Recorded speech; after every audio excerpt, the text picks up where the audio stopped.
Hey, Guy Fox here. Today we got MUT Men episode 129, and I'm joined as always by my good friend Tex. How are you, sir?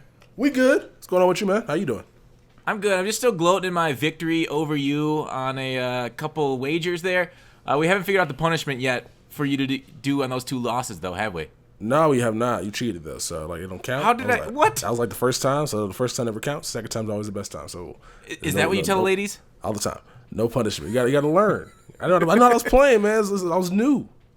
What do you mean new? You've been doing wagers before with flashback I've never packs? done a guess who. So hey, man.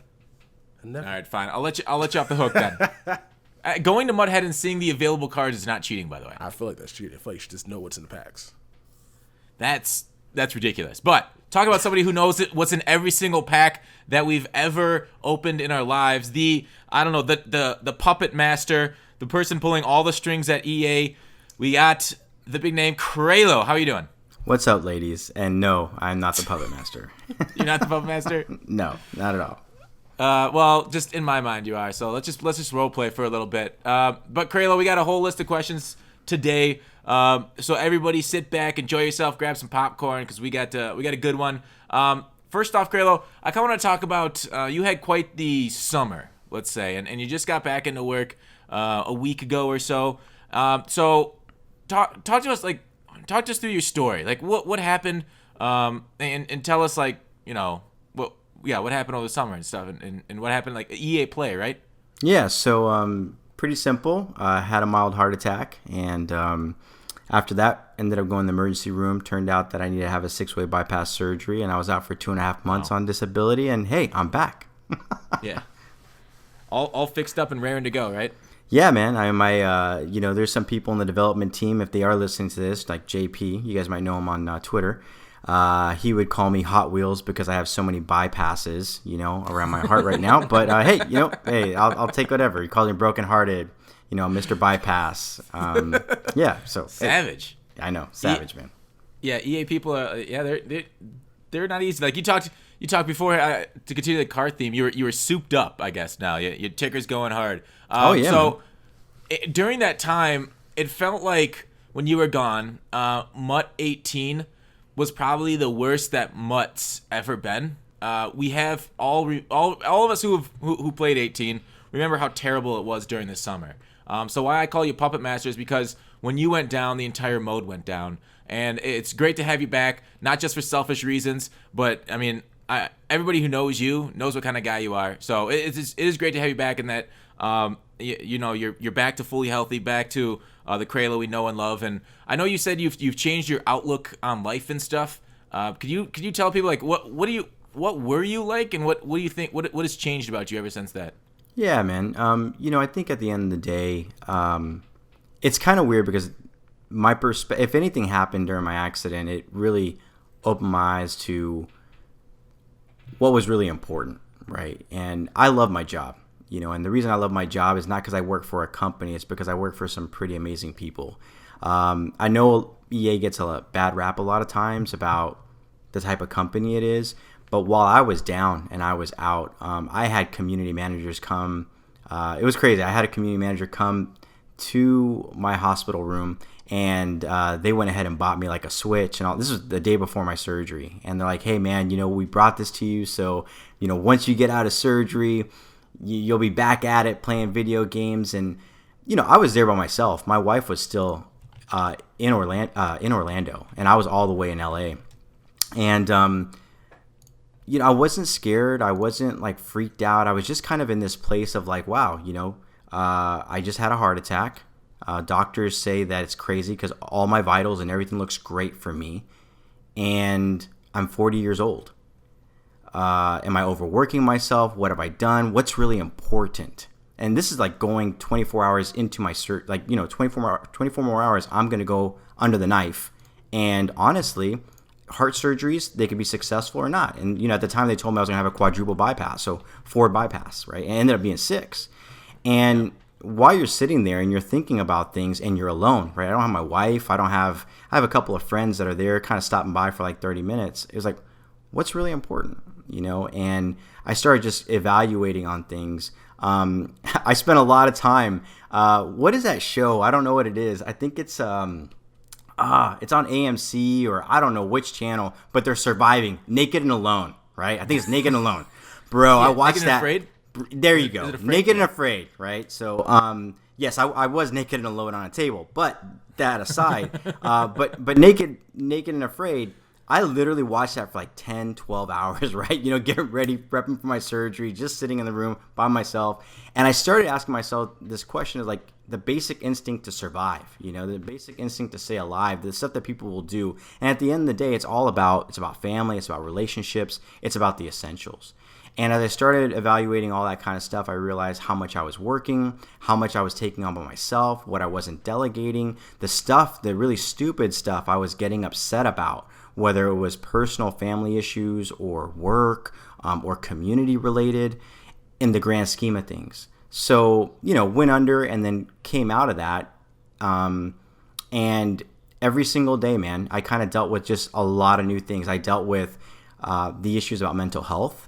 There was a lot of things my doctor and surgeon were saying, we need you to talk a lot more about what's been going on with you and what's on your mind, because men, typically young men that go through this kind of surgery, have a tendency to get into depression.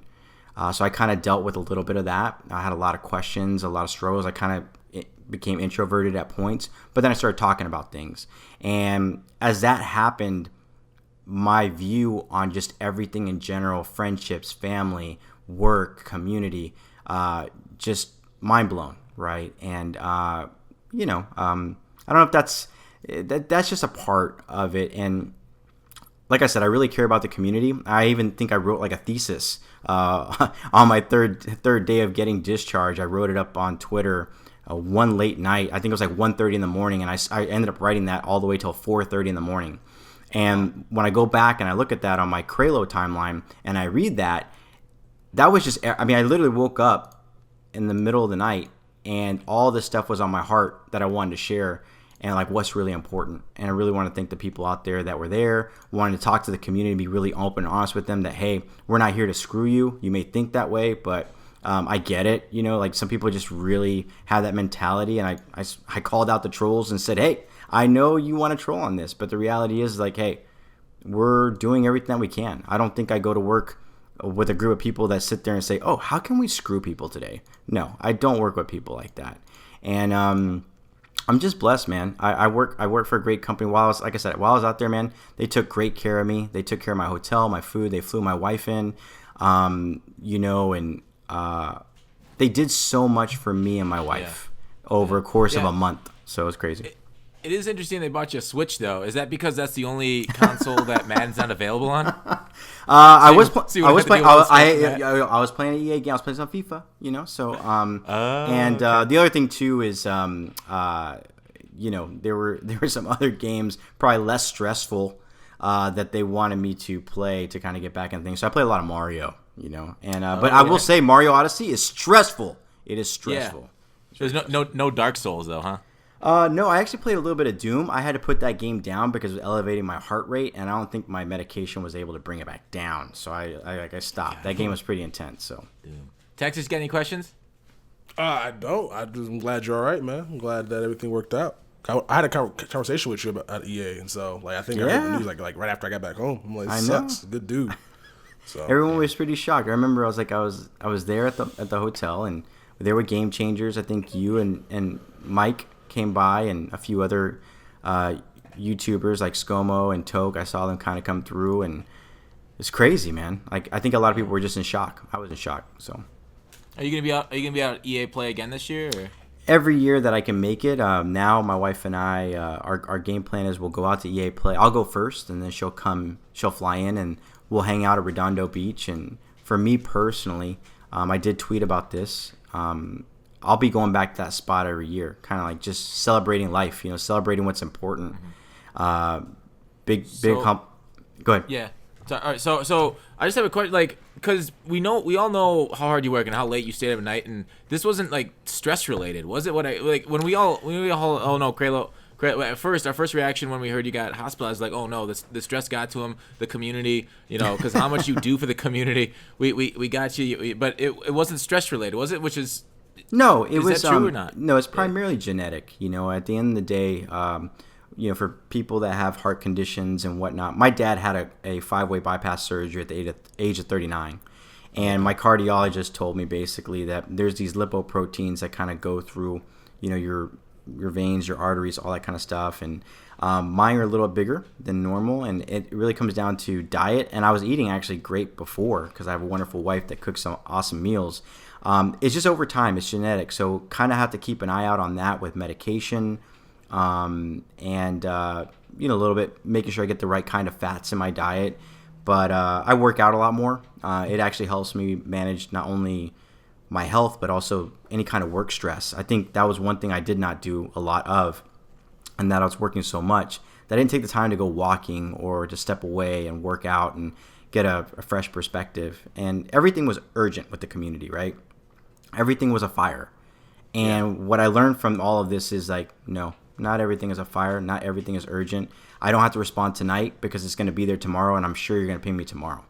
And there's also other groups that help out, right? I mean, there's help.ea.com, at EA Help, and I know what the trolls are going to say. They don't do shit, all that kind of stuff. I get it. I get it. But the thing is, like, because people perceive that, it's my job and responsibility is to work with those teams and say, how can we go ahead and get the issues that we're seeing in the community out to you guys because you are the front line. I don't like being the front line all the time. I can't be the front line all the time. Neither can Guru, neither can Gabby, neither can all these other people that we work with. We need to go ahead and figure out better ways to work, and that takes time. That's a process we got to build, and we're going to do it. So I'm excited about this year. I'm excited what we did during the summer. I think we did a lot of great things with the Madden playbook, a lot of things with communicating with videos and blogs. A lot of that was designed ahead of time. And, like you said, you may have felt like MUT fell off the training wheels or whatever, but I believe we did a lot of good things last year. We just need to kind of continue building on that and get better. And, it's been rough already, but we'll get there. Well, I don't know about rough. Like, here's the thing. Here's what I'm seeing early on. Madden. Talk to me, Fox. So it seems like MUT this year is vastly improved. There's some issues we have with the game, but I feel like overall versus last year, I feel like people are much more satisfied with MUT. Would you say that's accurate, Texas? Yes. Far into the Madden season this year, we're satisfied with MUT, I would say. I've not really heard anybody complain too much, but again, it's still early. The game's only been out a month.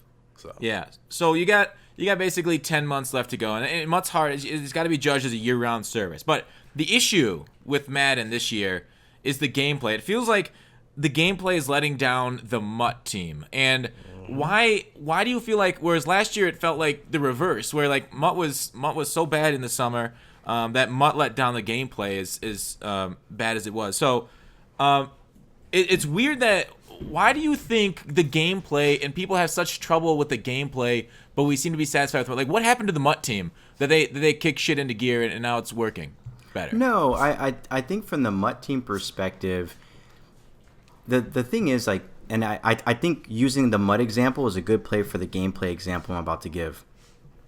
Last year we tried a lot of new programs, right? We tried the Power Up program. From the community's perspective, it was a classic fail, right? Wait, what?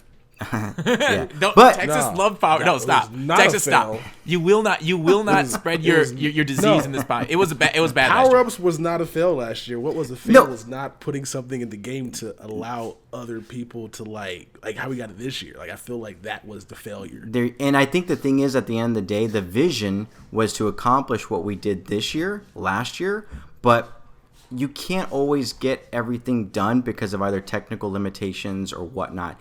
Over the summer, actually over the Madden 19 design, I know like Jake and many others looked at a lot of the feedback, and it's like, okay, we can't fix these things in the current design, and we hear the community's concerns and frustrations, but instead of trying to fix it this year and putting the time and resources in that, let's go ahead and build something that addresses all of those concerns. So when you look at Power Ups this year, it's an amazing program. And the great thing about this is not only were we listening to feedback early on to what we were seeing where some of the limitations were, the cool thing about it, and the thing I respect the most about is, the producers were actually talking with some of our game changers way early on about these are some concepts and these are some designs that we're thinking. And those game changers were able to go ahead and give adequate feedback from the community and say, that's not going to work. This is better. Can you do this? Can you do that? So it was like the first year that I was involved, because before I was a game changer, it was the first year that I saw our development teams working very closely with our game changers to kind of look at concepts and ideas. And I think this is something going forward that we'll continue to do with community feedback. We're also trying to listen more to the community. You'll see like in the title update notes, when we launch the first one, you can go to the forums and provide a ton of feedback. When you provide all that feedback, there are things in there that we find that, we didn't see that. But a lot of times we already know about those things and we're targeting to get those things fixed. But you and I both know giving people an outlet to go ahead and share that feedback is important, right? The team has been working overtime to do that kind of stuff. On the gameplay side, this is my take on this. RPM is a big deal, right? It's something totally new. And I think when you come out with these new kind of features, it takes time to kind of refine them and make everything work with a new kind of engine per se. And that team is leveraging other teams and other studios to make sure that we do it right. Other games that kind of grabbed onto like real player motion, they also had a lot of their struggles as well. So, I talk frequently with Clint, and I know these guys are just very passionate about getting it right and getting it done right. I think that they're doing everything they can. At the end of the day, the community just wishes it was there on day one. And you guys both know, with these timelines of games coming out so quickly and so early, we launched 3 weeks early compared to last year. Yeah, it's hard. It is really hard from a development standpoint, and they try to do everything that they can. They're going to continue to do things better, and they're looking at planning things earlier on and whatnot, and kind of vetting those things out. But yeah. I hear you guys. So two things. First of all, you said the best place to give feedback to the game is on the EA forums. Well, I think we're listening everywhere. What we're trying to do is channel a lot of feedback now into certain areas, because you and I talked about this a while back, and that is, I remember the last part is like, where do we get feedback? Do we give it to you on Muthead? Do we give it to you on Reddit? And the reality is that no one man should be responsible for all the feedback in the game, right? No one team should either. I think all teams should be involved, and JP and Clint, myself, and John White and Franchise and Jason Hutchins. There's a lot of people that need to kind of get that visibility into that feedback so we can work together and prioritize that. From my perspective and what I do with my team, from a CET community perspective, is we try to judge the sentiment out there of those top. I think we talked about this before the podcast started. We're not going to be able to solve every problem. I hear the community loud and clear. Man, you got to fix everything. Got to fix this. Got to fix that. I get it. But at the end of the day, you're not going to be able to fix everything. It's not possible. It's physically not possible. So I prescribe to the Pareto rule. A lot of times, 20% of the issues that are big items out there kind of result in like 80% of the problems, right? And if we can tackle those and we can deal head on with some of these bigger issues, then it kind of opens us up for some of those smaller issues that we really need to address. But in every job that I've worked on, even when I worked in the cell phone industry, we'd launch phones. We couldn't solve every issue. There was always some issues that were kind of legacy issues that kind of carried over. But we tried to address those issues that had the largest amount of impact. And we've seen some of those, unfortunately, after the game launch creep into the community. But the other thing too, Gut Fox and Tex, I just want to let you guys know, when we're testing games and we're building out games, we play the game one way. The moment that we go ahead and launch a game, the game is completely played differently by hundreds of thousands of people, and they find something, and that thing that's found becomes an exploit. Then it gets publicized on YouTube or Twitch, and then from there it's like, okay, how do we address this? Because maybe we didn't see this in our testing or anything like that, but how do we address it? How do we fix it within the timelines that we are given? We're not a Fortnite that churns things out because we're in beta every week. We're a company that has to kind of go through first party and some other process. And I really do hope, Gut Fox, that at another time, I'm hoping even in some of the stuff that we're looking at is explaining how that process works to better educate the community. Because I know they want things fixed immediately, but there's a process to that, and we're doing everything that we can to fix it. It's just, if we get more transparency on that, I think they might be a little bit more understanding, and might is the operative word in that statement. Yeah, the issue you mentioned, you talk about that, and I think people understand it takes a while for fixes to get through a company and stuff. And you talked about real player motion earlier, and some of the issues that come along with that. But I feel like a lot of the issues this year, like my content strategy for the beginning of 19 was look at the glitches in 17 and then just redo videos on them. And I've done some pretty successful videos on that because it feels like these issues that get patched one year, they crop up the next year or the year after that. So it's not necessarily the new things you're adding in; it's the old issues that keep popping up. You know, the offsides glitch that I put on YouTube that you guys just patched. That's been in the game since somebody said 13. So and there's these other things, these bugaboos that stay year to year. So why is it that these things that maybe they're patched one year, but then they crop back up in the game the next year or the year after that even? So what's the legacy issue for that? Yeah, so I mean, you got to think about Madden in its entirety, and we're working with a code base year over year over year, right? And I think at the end of the day, JP described this perfectly. He was talking about like the perfect storm of getting everything to work right, and like how Fortnite has this ability to have like the perfect storm of, you know, a fresher engine, like everything is kind of newer to a point that you can do things a lot faster. When you're dealing with legacy code and you're dealing with all this other kind of stuff, you have some things that you need to deal with, and you need to go back and fix that. And for us, there's some things honestly that we wish we can go back and fix from the ground up. Right, and I think that's what the community wants. But if we were to go ahead and like scrap the entire game and scrap the entire engine, I'm not an expert here. I can only speak from my personal experience working in other companies. That can go ahead and create considerable delays, right? So that's why you have other projects on the side that you work on to go ahead and look at how can we go ahead and bring something new or do something new. But from the Madden standpoint of things, there's just a lot, I hate to say it, I think there's a lot of legacy code. And I think that there's teams in place, and that's one of the things that I appreciate about Carlos when I was talking with him back in the day, you know, from a design perspective. And I talk with other designers, you know, you need to go back and look at the design. And I think a lot of times we get in this habit of like patching the issue. Oh, and getting a little echo right there.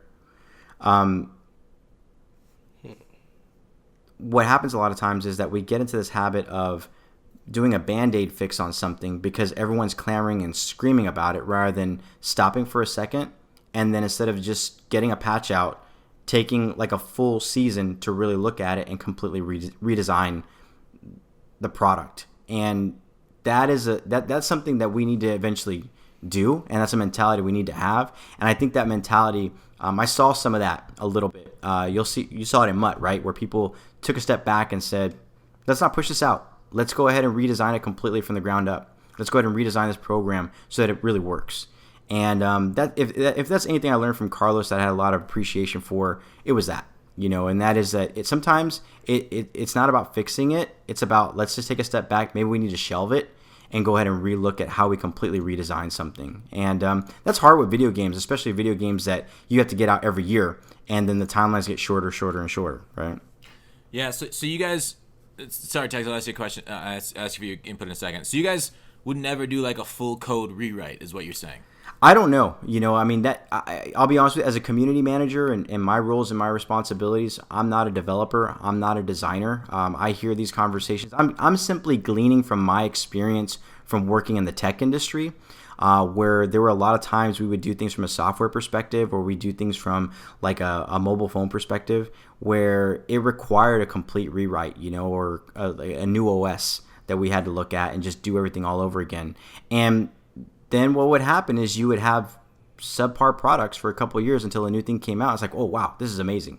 You know, so I think our teams kind of are looking at all of that kind of stuff and digging deeper. But the one thing that we can do is be better about explaining kind of where we're at with things.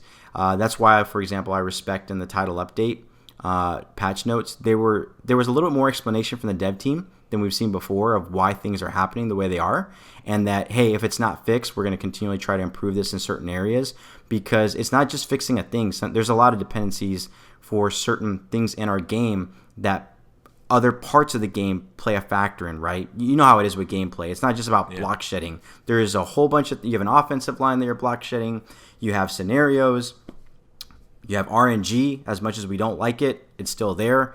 Other stuff like that. So, yeah. Hey, Tex, do you have any comments on like the full code rewrite or the patch notes or anything? So like the full code rewrite is interesting because I don't know how long that'll take. Because if they, like you said, were to rewrite everything, that would probably be like a 3-year process, which then would mean the old code still might get old. So I feel like it's just kind of easier to just hopefully get all the issues fixed and just. Cause I think the biggest problem, like I said, just old problems arising. So as long as they can just avoid that, so they're not spending time and resources focusing on fixing the old problems, then they can focus on the new problems. I think that'd be much better use. Yeah. But that's my take on it. But I don't. It's tough. Yeah, I mean, it's really tough because I don't really know how it works. I'm just being totally honest with you guys. But from a person that looks at things pretty objectively, if I have a lot of legacy code and I fix something before, when you're trying to introduce on that legacy code something new or like a new concept or like just a new feature, that feature could have impacts on the legacy code and how it performs if there's certain kind of dependencies related to it, right? And I think that's where those challenges kind of arise over time. But again, I'm not the expert on this for Madden. I'll kind of leave that up to the development team and the designers on that. But I've seen this happen in other stuff, right? Not just video games. I've seen it in other software stuff that I've worked on with mobile phones, and it's frustrating as hell because it's like, yo, guys, we fixed this issue on text messaging before. Why is it creeping up again? Oh, well, we did this whole different type of code branch, and that fix didn't get in. Or we found out that this little thing that we introduced over here that was going to add more efficiency actually undid that fix over there. So I've seen that happen before, and you know what?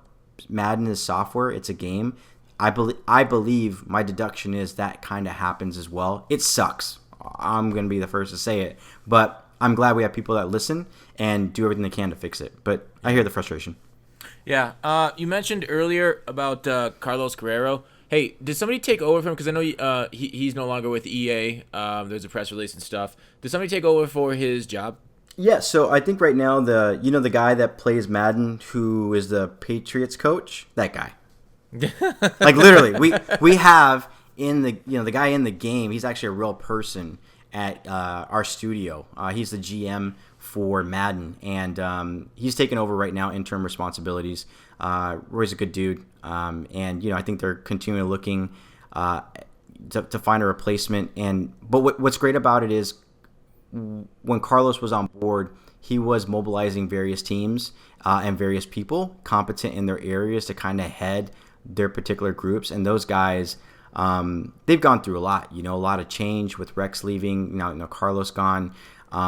They've kind of just said, we're going to take the responsibilities upon our shoulders and continue to drive these things. Clint's been instrumental in gameplay, design, and, we have a lot of people like Tom and Jake and those guys kind of, and Billy looking at the MUT element of the business.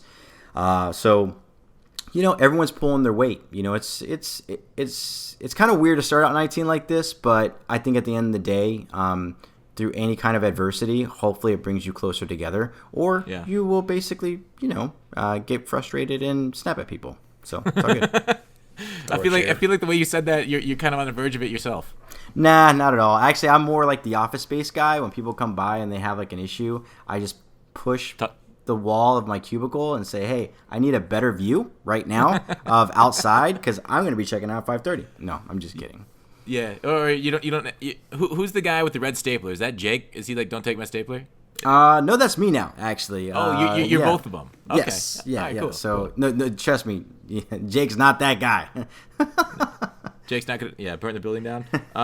So, with my earphone kind of fell out at the start when you said that about the person takeover for Carlos Kraelo, but like so Michael Young took over for Rex's old position, right?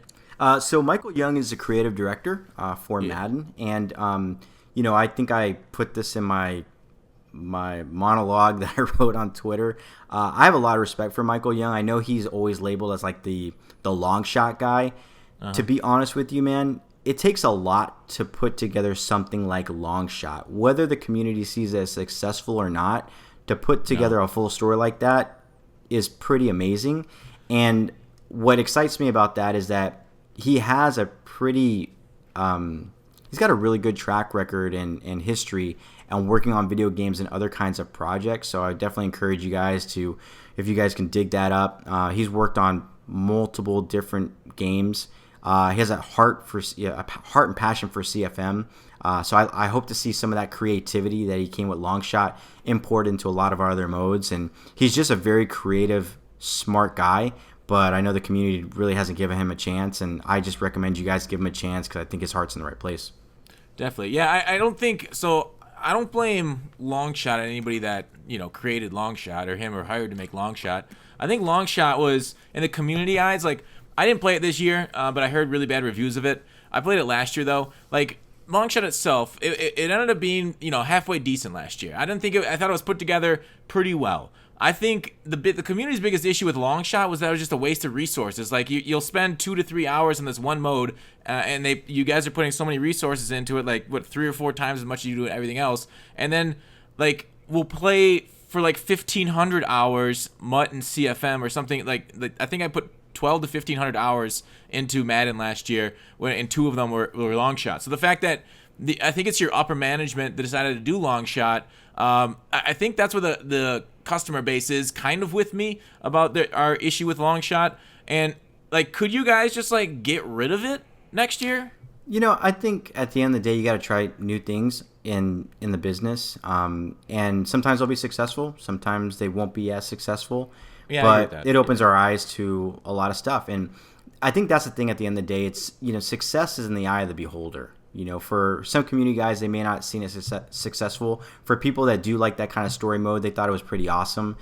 For the people that were new to Madden for the first time, that they were looking for something different that wasn't, hardcore gameplay or whatever, it was a success to them. So it just depends on who looks at it. But I think at the end of the day, we need to continue to grow and evolve the game.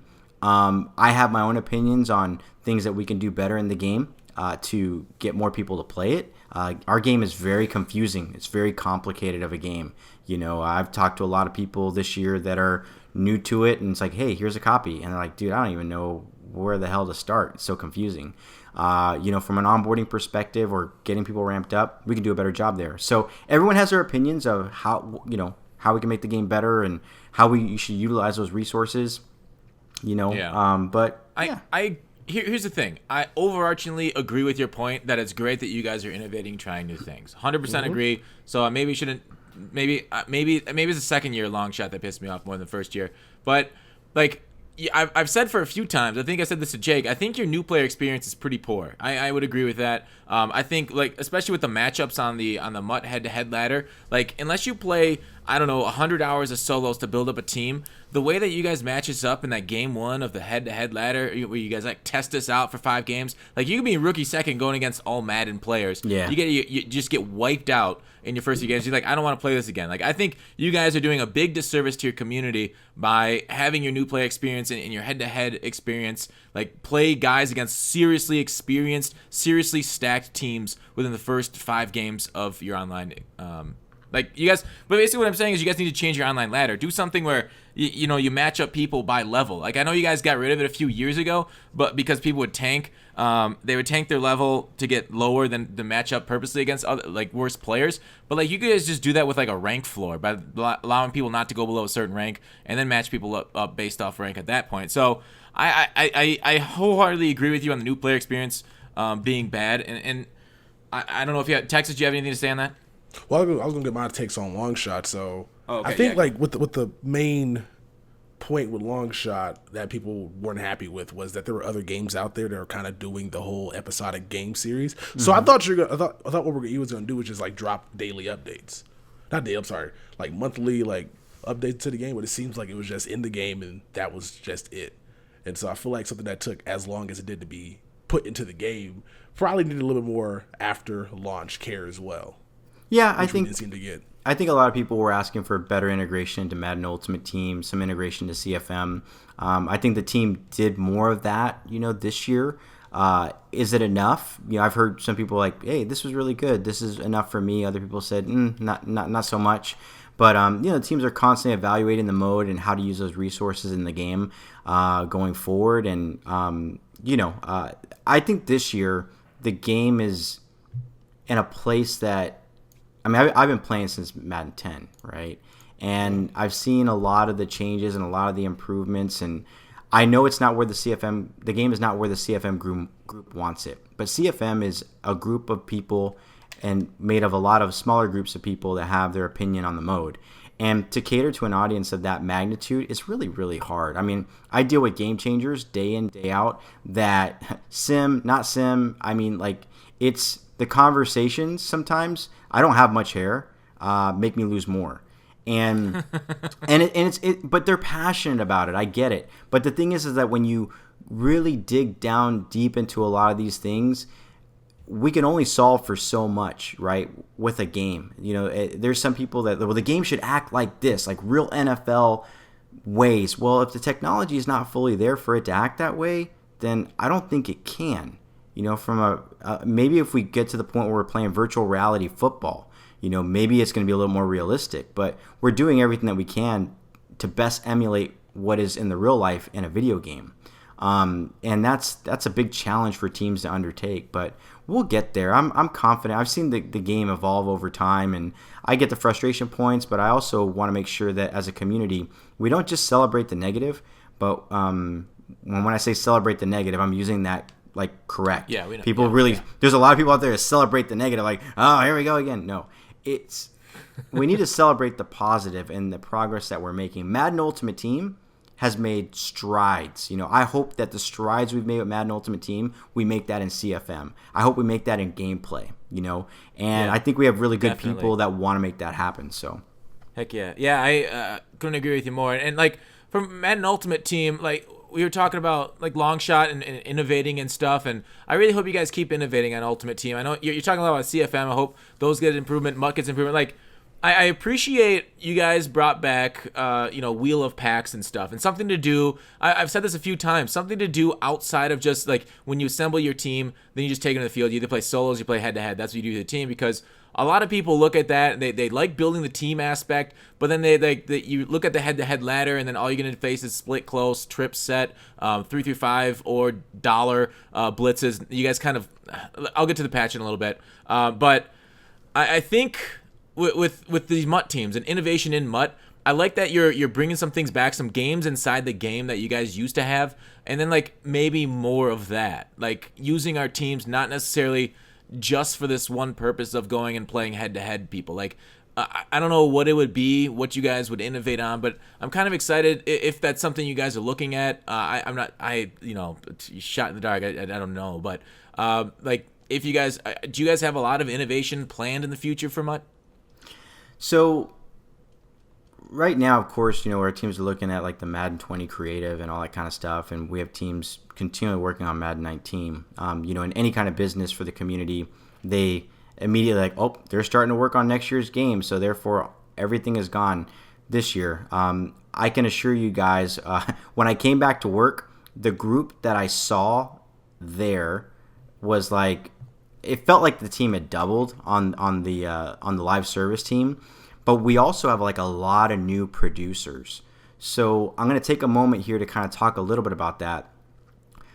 When you design a game, and that's the thing I appreciate about Carlos, you can't design a game in like 9 months, right? You really need to have like some long-term lead planning and really think about things. Like, true planning happens 18, 24 months out. That's been my experience with other companies when we're looking at software. It's like, let's look at the things that we want to create and let's scope that out and let's have those conversations. It's great to see that conversations are happening already, and looking at different things. And teams are still extremely hard at work because we got a lot of new producers working on Madden 19. So a lot of mistakes that we've seen earlier on, like, hey, this pack description says this and I got this, but then over here it says this. That's because you got a lot of new producers that are kind of stepping up and trying to make things happen. What I love about these new producers is they are really amazing guys. Like, they're really young. They got a ton of creative ideas. They're not afraid to share them. And, some of them get shot down. Some of them are like, yo, we didn't think about that. That's really cool. And it's good to see this new talent kind of come this way to make things happen. So Kraelo, are they screwing up because you weren't there to haze them when they got hired? Like, bro, they didn't have to go through the fraternity hazing? Bro, I'll tell you this, man. I joke around. I had little value. Stop. No, but a serious note here. I am just a community manager that is here to listen where I can listen and get that feedback back to the team. Those teams know a lot of times, like 90 to about 95% of the stuff that the community is concerned about.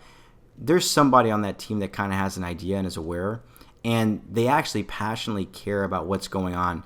The issue, I think, a lot of times that the community doesn't think that they're listening is because I share the feedback, and they don't look at the issue just at one thing only. They have to kind of look at that issue and scope of everything that they're working on and figuring out the best way to fix it on various levels. And I just want to be very careful with the community, because I think what happened is I don't consider myself a very proud person, Gut Fox. In text, you guys know that. I'm always about the smallest community member where you have 2 followers or 200,000 followers. Now, I'll tell you, if you're the 2-follower guy and you're going to come and berate me, then, I'm probably not going to answer you again. But my whole job here is to really try to listen to as many people as possible, because they have valid feedback. And the same goes for the people at 200,000. It's like, if you want to just go ahead and berate me because I'm not doing things your way, that's not the best way to get feedback heard. And I think it's just like, I'm just a community guy that looks at the sentiment out there.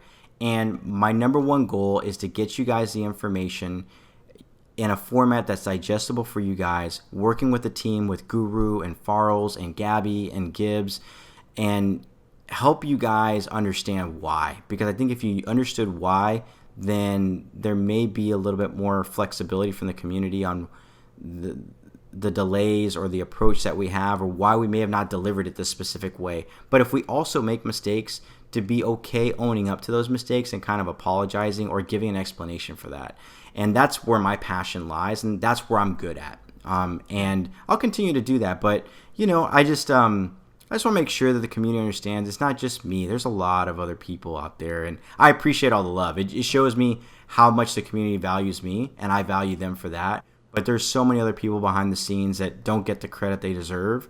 I'm a mouthpiece, where there's other people behind me that are like the heart, the lung, the stuff you don't see that are actually moving the machine forward. So, yeah. I gotcha. Hey, Tex, do you have any comments on communication? Yeah, I was going to, I had a comment about the token sets earlier because you brought that up. And then yeah, go ahead. Sorry, we've been... Man, we're talking all this time, and Tex is thinking about tokens.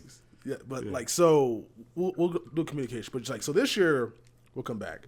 I feel like a lot of communication that we have been claiming for has been reciprocated. So we're getting a lot of little stuff fixed. So for example, that would be the 65 to 69 silvers. Y'all changed that to 66 to 69 since the top tier silver for the token set's now 66. And so that is finally, I don't know how that took for not a while, but I don't know how that snuck by, because that should have been something they looked at right away. But the fact that they addressed it right away is cool. So I was wondering how could you do better about informing us about stuff that is not properly working yet. So I did not know Footsteps was broken and until the patch notes came out. And so as a player of Madden, I don't want to buy chemistry that's broken and then find out in the patch notes that it was broken this entire time. Yeah. So repeat your question. So with Footsteps, yeah. So y'all got pop-ups in the game for updates and all that stuff. Is there any way in the future we can get better communication? Because it's been good, but it's still not where it needs to be. No, for sure, and it's a work in progress. I think one thing that you're going to see is we're going to. I think the game plan for us is to stream Monday through Saturday. Every single day for 15, 30 minutes in the morning, right around content drops out. And I'll probably get in trouble for sharing that, but it's fine. Our teams are working on that right today. We did a test stream to make sure Madden drops was working. There's a lot of things. There's a lot of things that other companies do, right? That we look at it and say, that's actually pretty cool. That's a cool idea. For Fortnite, I love what they do with their Trello board. I would love to adopt something like that for Madden. The question is, can we? Do we have the resources? Do we have the ability to have those conversations, to get that information in a digestible way, to show people, hey, these are like the top 10 things you guys are seeing. We're looking to address these things, or this is the kind of issue. These are conversations that we have to have, because it's not, since I don't have that knowledge of what is it causing that issue or when it's going to get patched, I can't just go out rogue and create a Trello board that has all this information, right? We need to, as much as we need to build better communication, we need to build a better team that communicates together to make sure we're getting the right kind of information out there. So, case in point, weekend league rewards, right? I went ahead and communicated something out on the EA forums and said, hey, there's this one elite pack that you're getting. And everyone got super upset when the rewards came out for monthlies, like, you lied to us. The rewards are wrong. Actually, the rewards were right. The description on the rewards was incorrect. So it's like, because what the logic there was, if we give them an elite card, it will be NAT and they can't do anything with that. One of the things that the community has asked is, don't give me on my rewards items that I can't do anything with.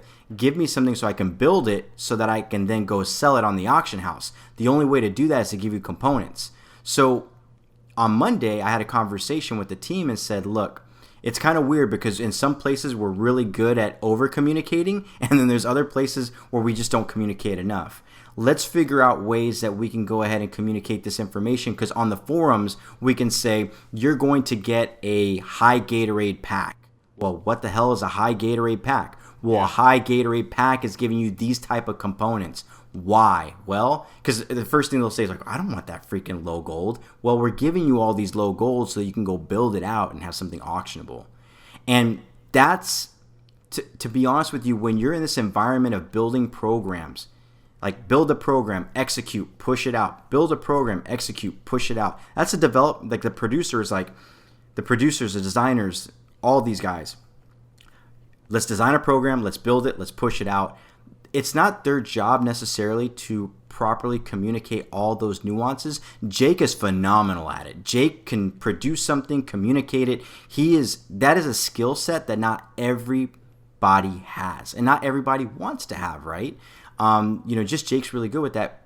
Our team needs to do a better job of assisting Jake's team and the live services team on how do we better get that information to our players in a format that's easy and digestible, that's outside of game, and how do we go ahead and improve that process inside of game for you guys as well? Like, if we fix something inside a game, is there a way that we can communicate that through the message of the day? Like you're saying, text, like, hey, you know what? We noticed something, we fixed that. Is there a venue to do that? Or is there a way that, for example, we put out a video inside the game from one of our community members that explains various things to make it a little bit easier, or like, hey, we updated these things, or we fixed these things, or we introduced this new feature that you didn't hear about because you're not looking at the blogs, or you don't have a Twitter account or something like that. So hopefully that kind of helps out, but we're going to get better at it, man. We're going to get better at it. Yeah. What about the scroll? Oh, go ahead. What about updating the scroll at the bottom? I'm telling you, bro, I'm not going to lie right now. I really feel like these are text requests, bro. Like, I've never heard of this stuff. Like the scroll. I mean, I was thinking like it could be like footsteps is fixed. Try it out. See if you like. Oh, you're talking about the scroll. I thought you were saying fix the scroll. I'm like, no. I don't even know what you're talking about. Gotcha. No, but I hear you. Like, hey, this is, I think it would be kind of cool in a world where, guess what, you get the message of the day, you click on it, and then it takes you to a video, and we go ahead and give you some information on that. Like, that'd be ideal.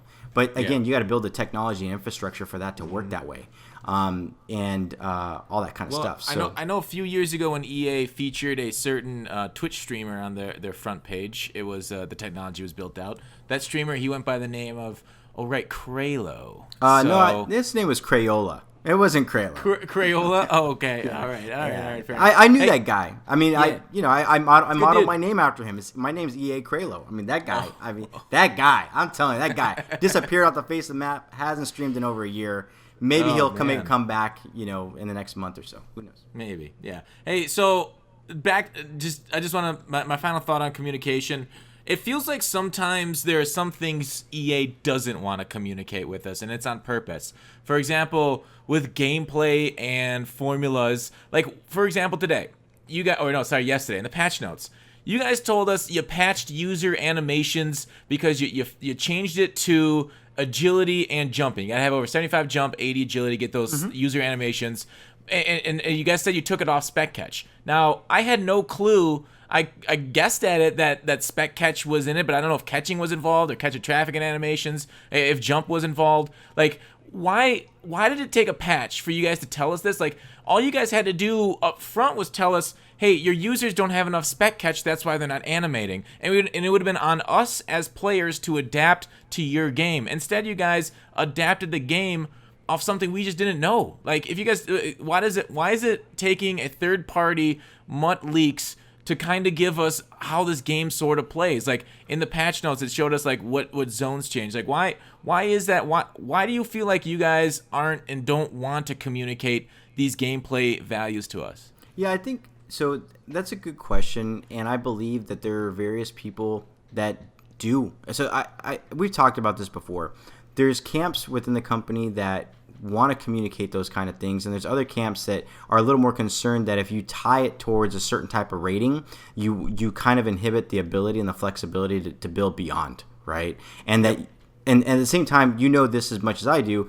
A lot of communities, if you have a game a certain way and then you go ahead and do something the next year and you take it out or you do something differently, they get very, very upset. So when you have both of those camps kind of having those conversations, it's a tough place to kind of get agreement on what should we or shouldn't we communicate. I do know that we want to be a little more transparency when it comes down to ratings, and that's something that as we dig through our code, as we dig through our legacy code, to really communicate that. I see what MUT Leaks is putting out there, and I know he's being quote unquote a man of the people. Everyone has their thing in the community. I get it. I respect it. I've been there, and there's a lot of tinfoil conspiracy hat theories, and that's one thing I've learned after my surgery. Is like, you know what, man, people are gonna have their own tinfoil hat conspiracy theories, and that's fine. We're here to do a job, and we're going to do the very best that we can. And at the end of the day, some people are going to respect it. Some people are going to like it. Some people are just going to still think the same damn thing no matter what we say, right? Yeah. Like, DDA is still in the game, bro. DDA is still in the game. So I get that. I get people are going to... we just clipped that. We just clipped that, and that's going to be used against you. Yeah. Soundboard. I know, soundboard. Yeah. But no, I mean, people think that, and no matter what, like last year, no matter what I did around DDA, the mere fact that I spent over a month talking with legal teams and talking with other designers and stuff like that to show that it wasn't, and I communicated that as a statement, it's still like, you're lying. Like, okay, then why bother doing it? Well, I'm doing it for those people that want a statement. I respect it. But there's people out there that are going to believe what they want to believe. And so they believe because you guys put what the hell? You guys got a patent on it. Why would you put it in the game? Yeah, but the thing is, like, from a patent perspective, and no matter what company that you're at, you are basically, it's an idea that you create and you want that patent around. It doesn't mean that because you have a patent on something, doesn't mean it's necessarily going to be there. It's just you reserve the rights if you choose to go down that path, right? And that's the thing that people don't understand from a legal perspective, is that a patent, it's like, I own the rights to that idea or that concept. Apple does all these kind of patents, right? But they may not implement these kind of things. They may have it there. I know when I was actually this is a crazy thing. When I was working at T-Mobile, the amount of software changes we had to do because different companies had patents or claims that weren't even in the software, but they said, you know what, we have a patent for this. You need to change that in your software. We had to do a software spin for that. It was crazy, right? When it comes down, because people reserve the right because they patent that to have that if they so choose to use it. Some people would use it in software in the company I used to work at. Other people wouldn't. And I'm talking about like companies like Samsung, Motorola, all these kind of guys. And it's crazy in that space when it comes down to patents, because you're basically reserving that right so that if you choose to do it, then fine. But if you actually have something that you have an idea on, you put that patent in there, down the road, if someone uses that, people sue people all the time. People sue Apple all the time because of patents that they've created that said they were ours, right? Because we did this or did that. And it's like trademarking it, I don't know if trademarking is a good word. You guys basically state your claim to it. But that Did you guys implement it in solo battles because those things cheat? That was my next question. Because I feel like you can't play with no DDA in this game when you play solo battles and the CPU double covers your wide receiver one when they're in zone. Yeah. So this is my take. I get frustrated in solo battles just as much as you guys. This is one of the things that I was talking with our team about, and it's actually a great conversation that you brought it up. When you look at the game, right, and you see how the game, like when the game plays like in an all Madden mode, we will all agree with this. The game doesn't play the way that we play on head to head, right? It plays like it's like the CPU has this mind of its own, and it's like super OP and all this crazy kind of stuff. Mm-hmm. And so my question that I asked myself here is, and I started asking myself is the game in all Madden mode, like do you go down the path of like tuning a game in all Madden mode for all this crazy wonkiness, or why is it resulting in this? And it's a conversation I wanted to have with Clint and say, you know what, when our game is playing at that high tier and we have these high overall players, the game feels like it plays very differently, and it feels like I hear what the community says, cheats and it's unfair, or the guy makes this crazy diving spectacular catch. I haven't had a conversation with Clint to ask, is there any way that we refine that for various modes? But then the question is, if you're refining that for various modes, does that mean you refine the gameplay, or can you refine it within the mode or the setting? I really don't know. And that's something that it's a gameplay question at the end of the day of how do you go ahead and make the game feel fluid and solid and comfortable in a solo battle, and it feels the same way in an actual head-to-head, because we will all agree it plays very different in solo battles and head-to-head. And it's like, is that because of a nature of the setting of all Madden and how the CPU reacts to it? I don't really know. But I hear the frustrations, and it's a conversation that I want to have with Clint to kind of figure out, like, you know, how do we go about fixing that? Or is it a nature of other kind of factors? I don't really know. And I get it. You know, there's a lot of stuff out there. It's easy to look at code and make deductions off of it, but there's also different kind of context. And I had a conversation with some of our developers today. I said, hey, MUT leaks, they have all this stuff out there. You know, we knew the risk of PC, right? You're able to go ahead and look at code and look at other kind of stuff and make assumptions on various things. But is that the full context?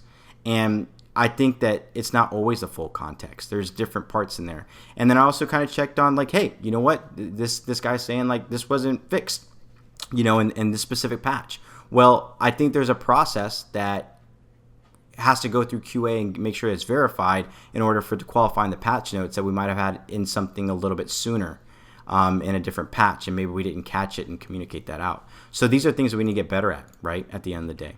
So you're saying MUT leaks is pretty close to accurate or like 80%, or what percentage would you say that he's accurate on a lot of things? No, I'm just saying that there's context in the game, right? Yeah. There's code, and you read the code. I get it, you know, and I understand what he's trying to do. I understand, you know, that he's trying to be a man of the people. I get it. We all have our strengths in the community.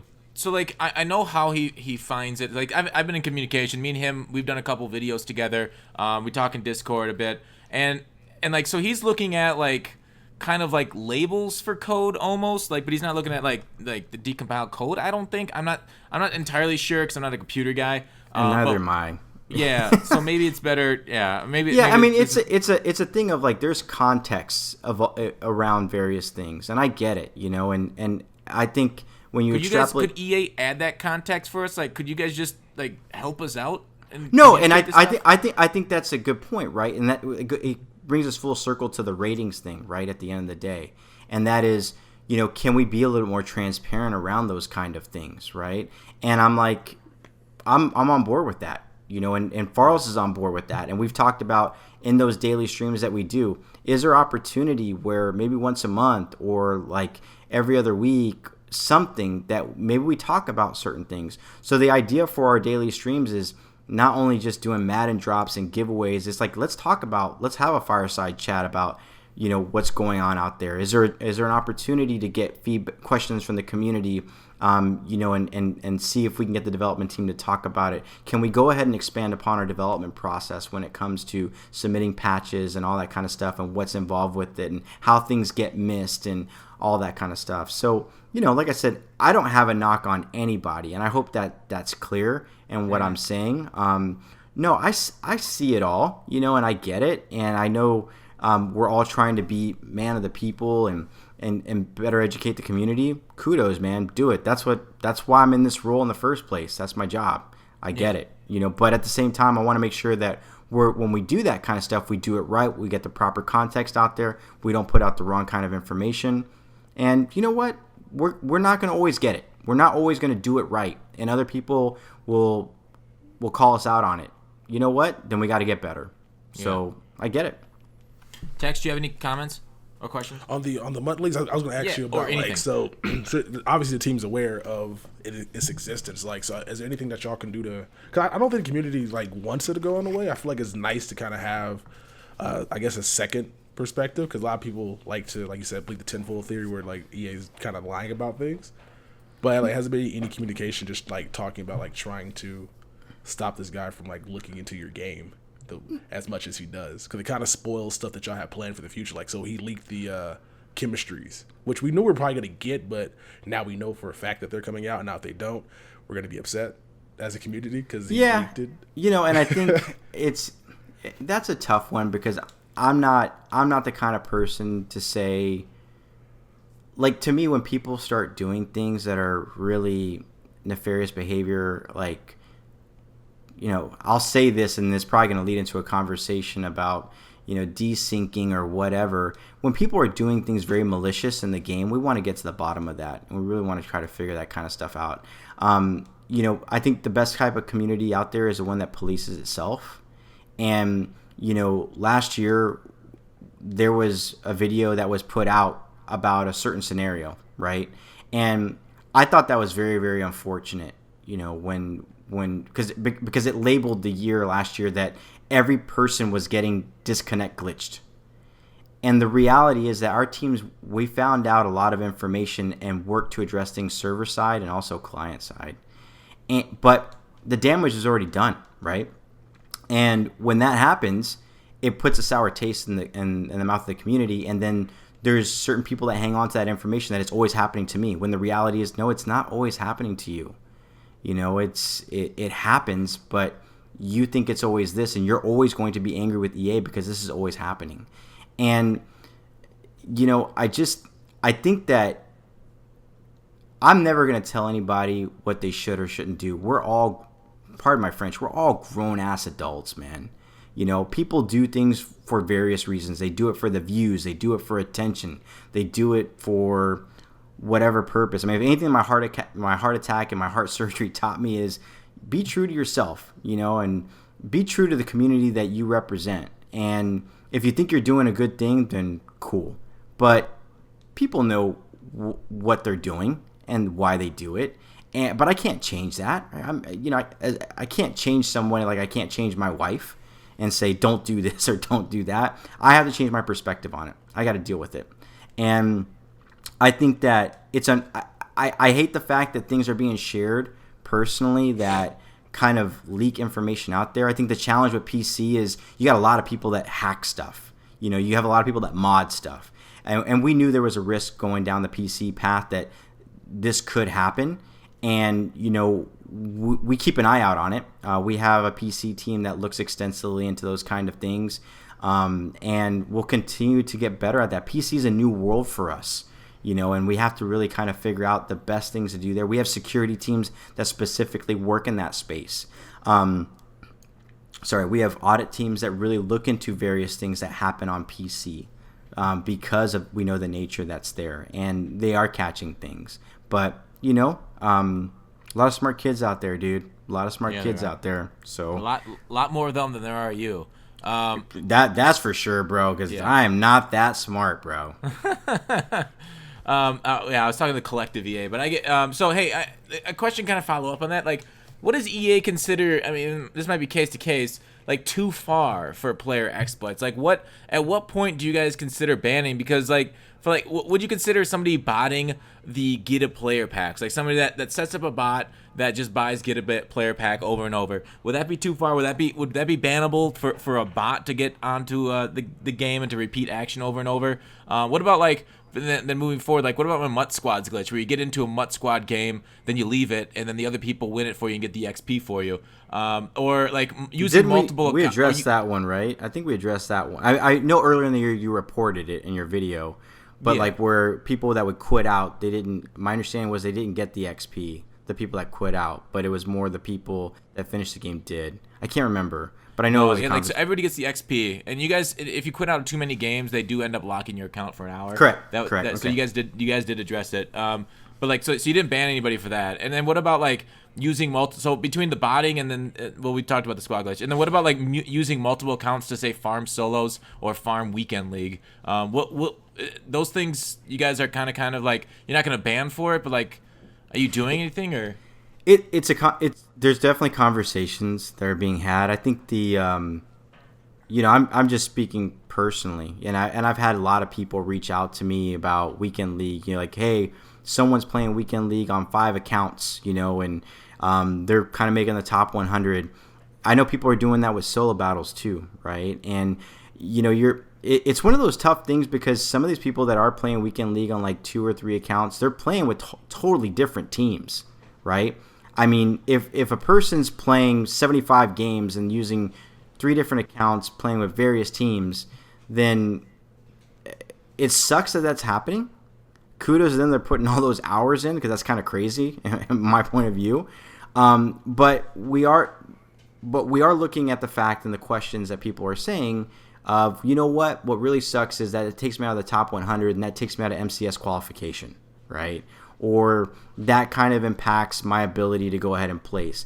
Those are my concerns, right? Where when other people are being impacted in such a way that it's taking them out of like competitive consideration, it's like, okay, well, how do we look into this and how do we create ways to get better at this? And I think that there's not a simple answer there, Gut Fox, on that one. Mm-hmm. I do know that we are aware of all those things. We've had conversations. We're having conversations with security teams on that. You've probably seen some people where they compete in weekend league and they don't get the rewards, whether because they're participating in the desync or they're participating in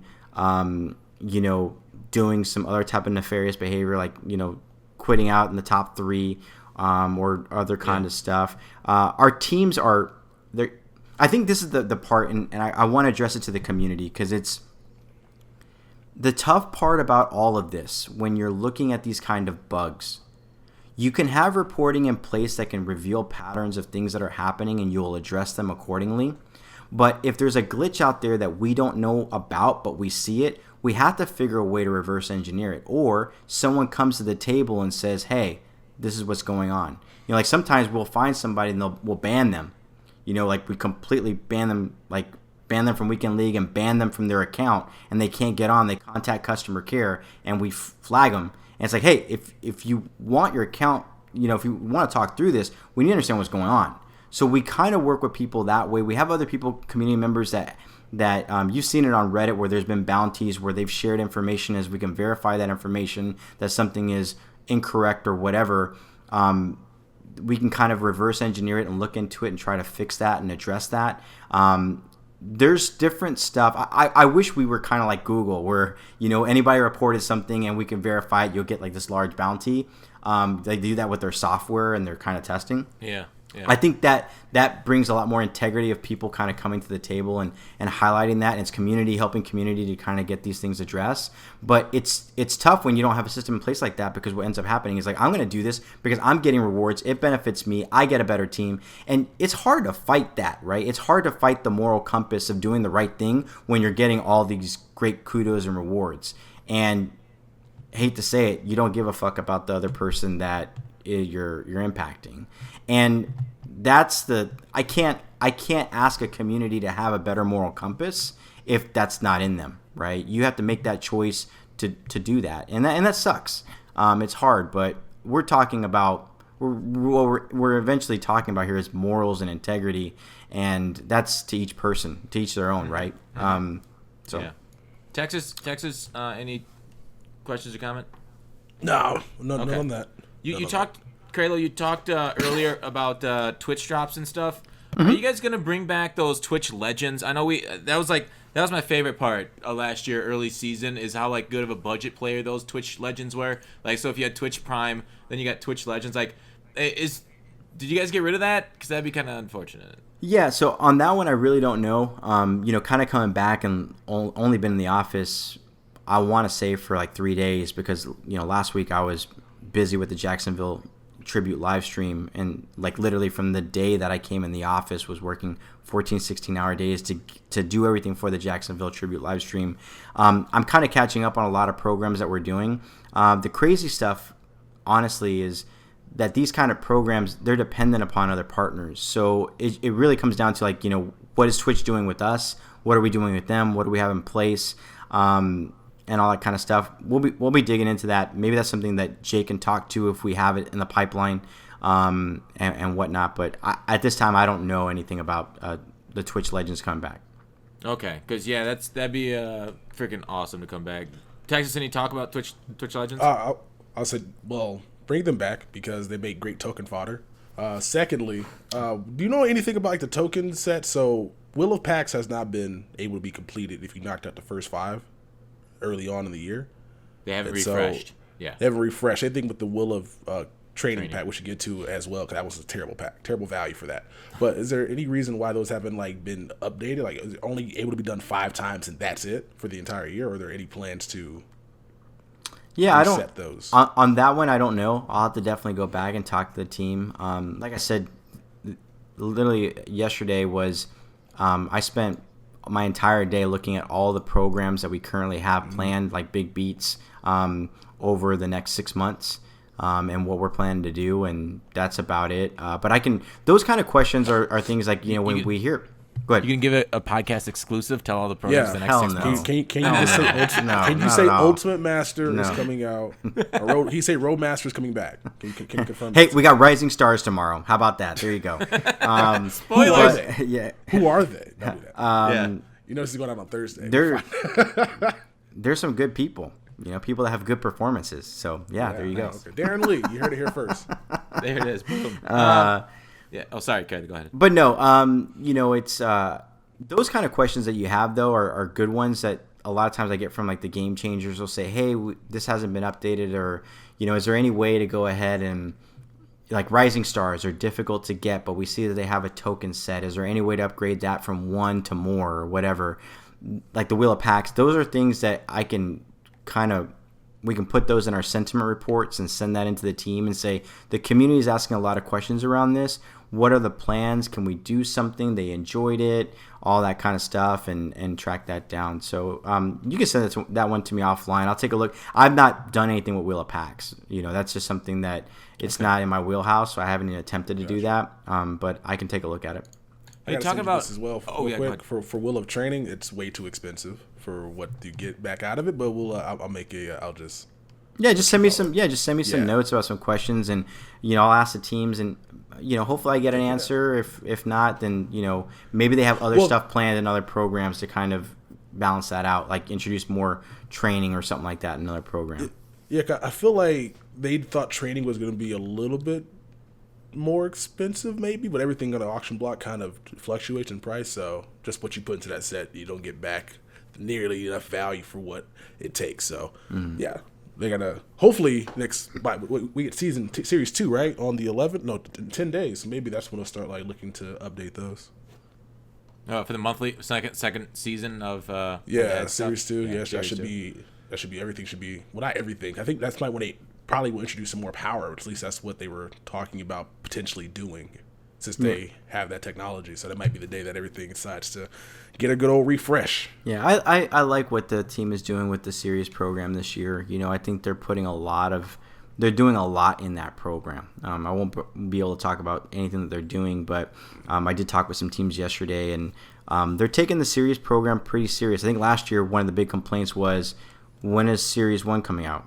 When is Series 2 coming out? When is this going to happen? And I think the team is hard at work at making sure that the next series is something that you really want to chase after and be involved in. I know I want to be involved with it, just because of some of the players that could be potentially in the program and some of the cool stuff there. That's cool. They don't want that guy that was tweeting them like 40 days. Like, what was it? What was that? What did the total get up to for like MUT drafts? Oh yeah, you tweet him every day for That was like every day for like 100 days. It was crazy, dude. That's underrated. He did not tweet EA. He tweeted me. I will say that's one of the one things, talking about focusing on the positive.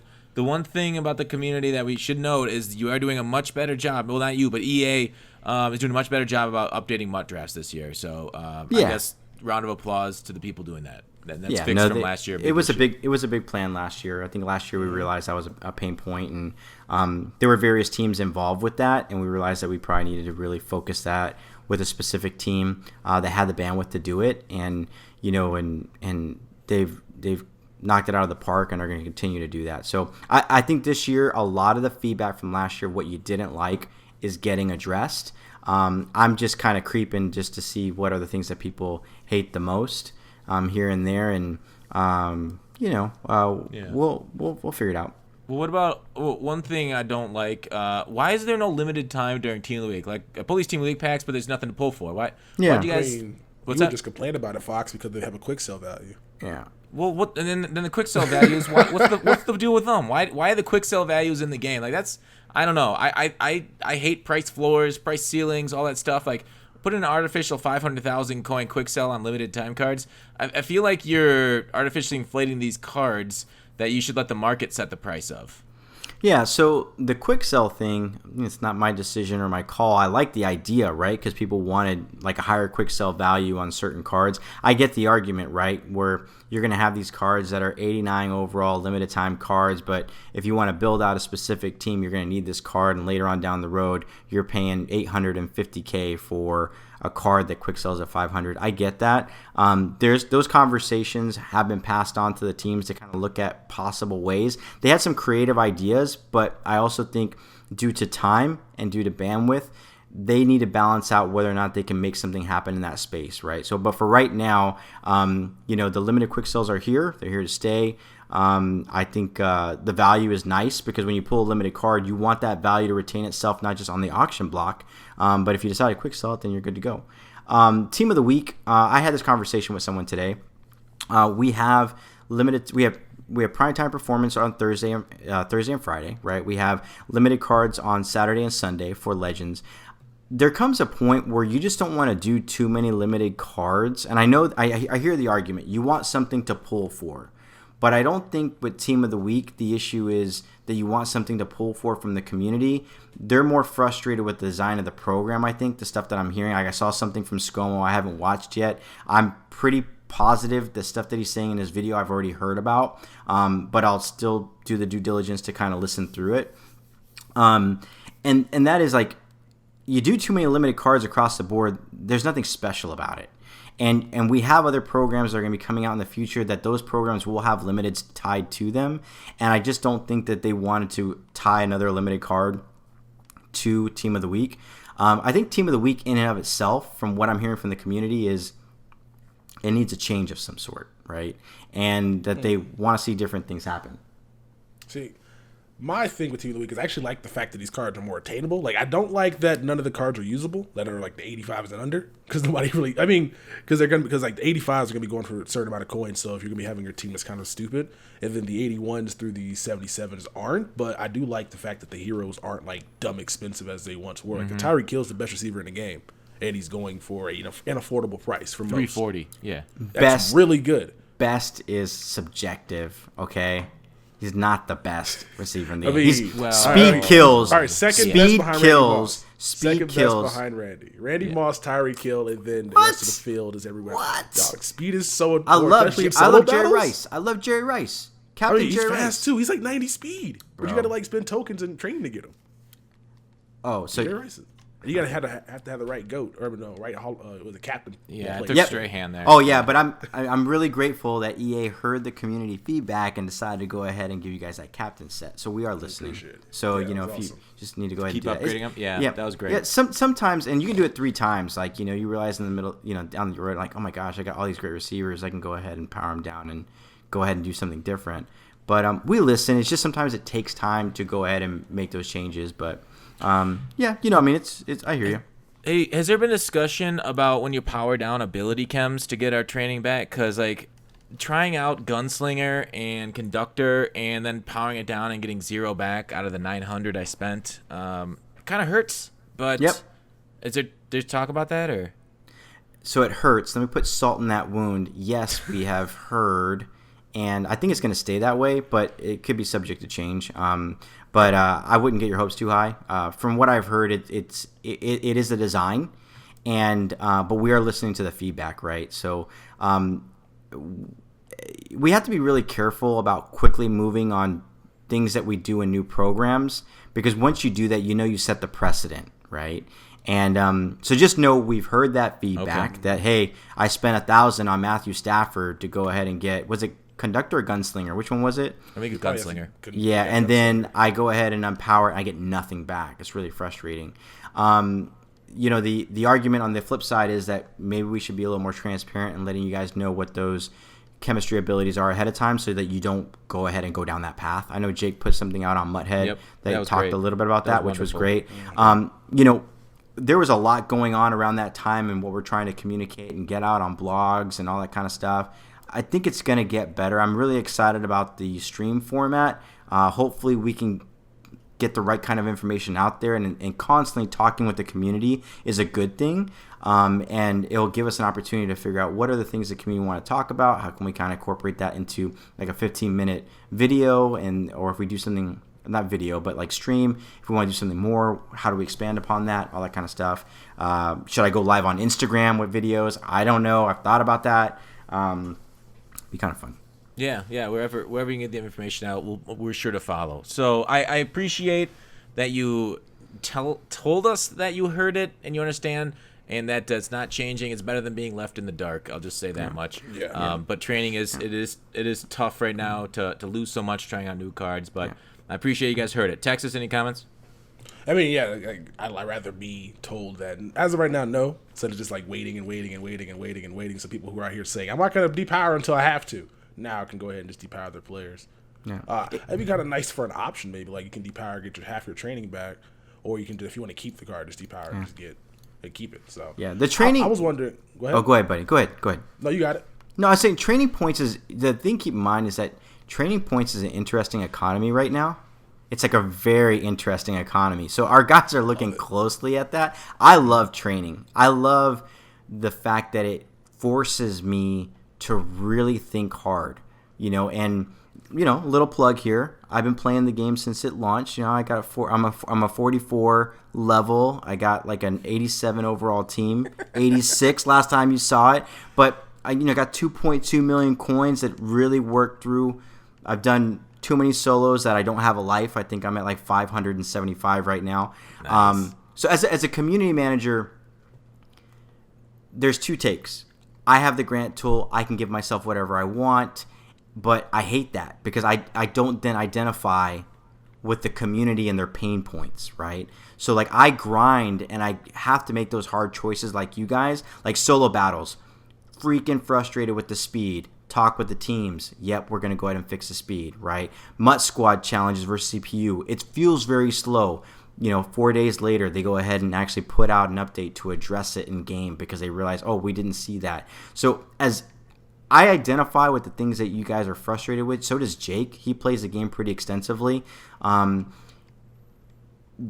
community managers, we need to do that. And like when I powered that up and I got my chemistry ability, I was frustrated, like, wow, this sucks that, and as a consumer, right, just because I say it sucks doesn't mean that it's the right thing to go change it. Let's be clear. Like, to me, it's more of a pain point of, like, this sucked that I went ahead and unlocked this, and I can't put it on other players because 1,000 training points is a lot. But it's a choice I made, kind of got to deal with it, and I can share that feedback, with the development team. Hopefully, maybe they'll do something. But if they don't, then I need to kind of course correct and do something differently. And I think a lot of times, like, let me go put the responsibility on the development team to figure something out. It's their fault versus saying, let me go ahead and modify my behavior and maybe smarter in my choices. That's just life. Yeah. That's life. I think that's what I said earlier. Text like that. He was like, ooh. Yeah, Texas, go ahead. Speaking life right here, brother. I just thought of a solution to fix the training epidemic. Just thought of a solution. So you weren't saying to my point, like, be wiser in your choices? Damn. My mind was working and I didn't know what you just said. Well, I still think you're stuck on the scroll from earlier on in the podcast, right? So every time we say something, I'm like, what is he going to bring up that we talked about 10 minutes ago? Because I know he just didn't hear what we just said like 5 minutes ago, but it's all good. Go on, Tex. All right, so you know how 2 years ago you had not training, but you had what you call limited use players, right? Mm-hmm. I guess in the future, I don't know if you can do this now, but maybe we can have a training that's available for 3 games. You can try to play. I want to try certain trainings out, but I don't want to spend certain abilities out, but I don't want to spend the training on it. See if they actually are gonna make this player play better. Maybe try this out for 5 games for 30 training. It's good. Along lines like it's that. Good feedback. Its question is so it's good feedback, right? That sounds like a really cool idea because I think people sometimes want to just try out players in general. So you're saying it's not trying out players, but trying out players with different type of chemistries. And then the bigger question you have to ask yourself is what's the right amount to go ahead and do that? Then you have to factor out also how much time do you have to kind of use a car or use a player before you feel like you can make an educated decision on that. And 3, can the tech really handle all of that the way it's currently designed, right? So these are good, and I think the reason I'm saying this to you like this is because there's a lot of great feedback from the community on how to try different things. You have to think about, okay, 1, what would that cost? 2, at what point does somebody feel in the community they're comfortable with that based off the cost and they feel like they can make a positive decision? And then 3, can we build it? Right. So I think we look through all those kind of scenarios and probably a lot more, but that's the way I think is can you do A, B, and C? And at the end of the day, it's great idea, but can you really build it? Right. Can we really build it so that it flows well and it works well? And we don't have a situation like last year we did power-ups and we built it, but it didn't flow well or work well as people expected or were limited in what they could do. And now you have this year, you have the upgrade program, which is wow, this is really cool. Yeah. Another question. Hey, is there anything do you know MUT tips? Is there gonna be sent for those later, or can we quick sell them? So from what I saw, this goes back to an old tweet I saw from Jake.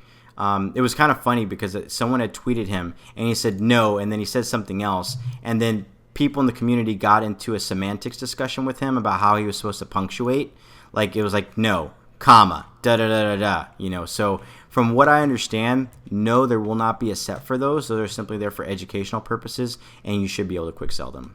Okay. But don't take my word for it. Oh, that's my scapegoat. I'm just kidding. I'm just. Yeah. Oh, funny. Nice. Oh, okay. Yeah. I just looked it up. I just looked up Jake's tweet. It says no MUT tip sets are planned. All right. Sounds good. I know there's some concerns out there. Texas, any other questions? No. Okay. I'll keep going then. I really feel like you guys have 250 questions that you're just going down on a checkbox. I have 10 left, but if you want to end it, we can. No, not at all. I'm fine. Right? I'm fine. I'm totally fine. I would have more questions, but I did not know you were coming on until last night. What? Damn. You did not tell me. Stop. That's fake. That's fake news. What do you mean that's fake news? Don't make me go back in the DMs. All right. Wait. What? This was a week. Am I just blind?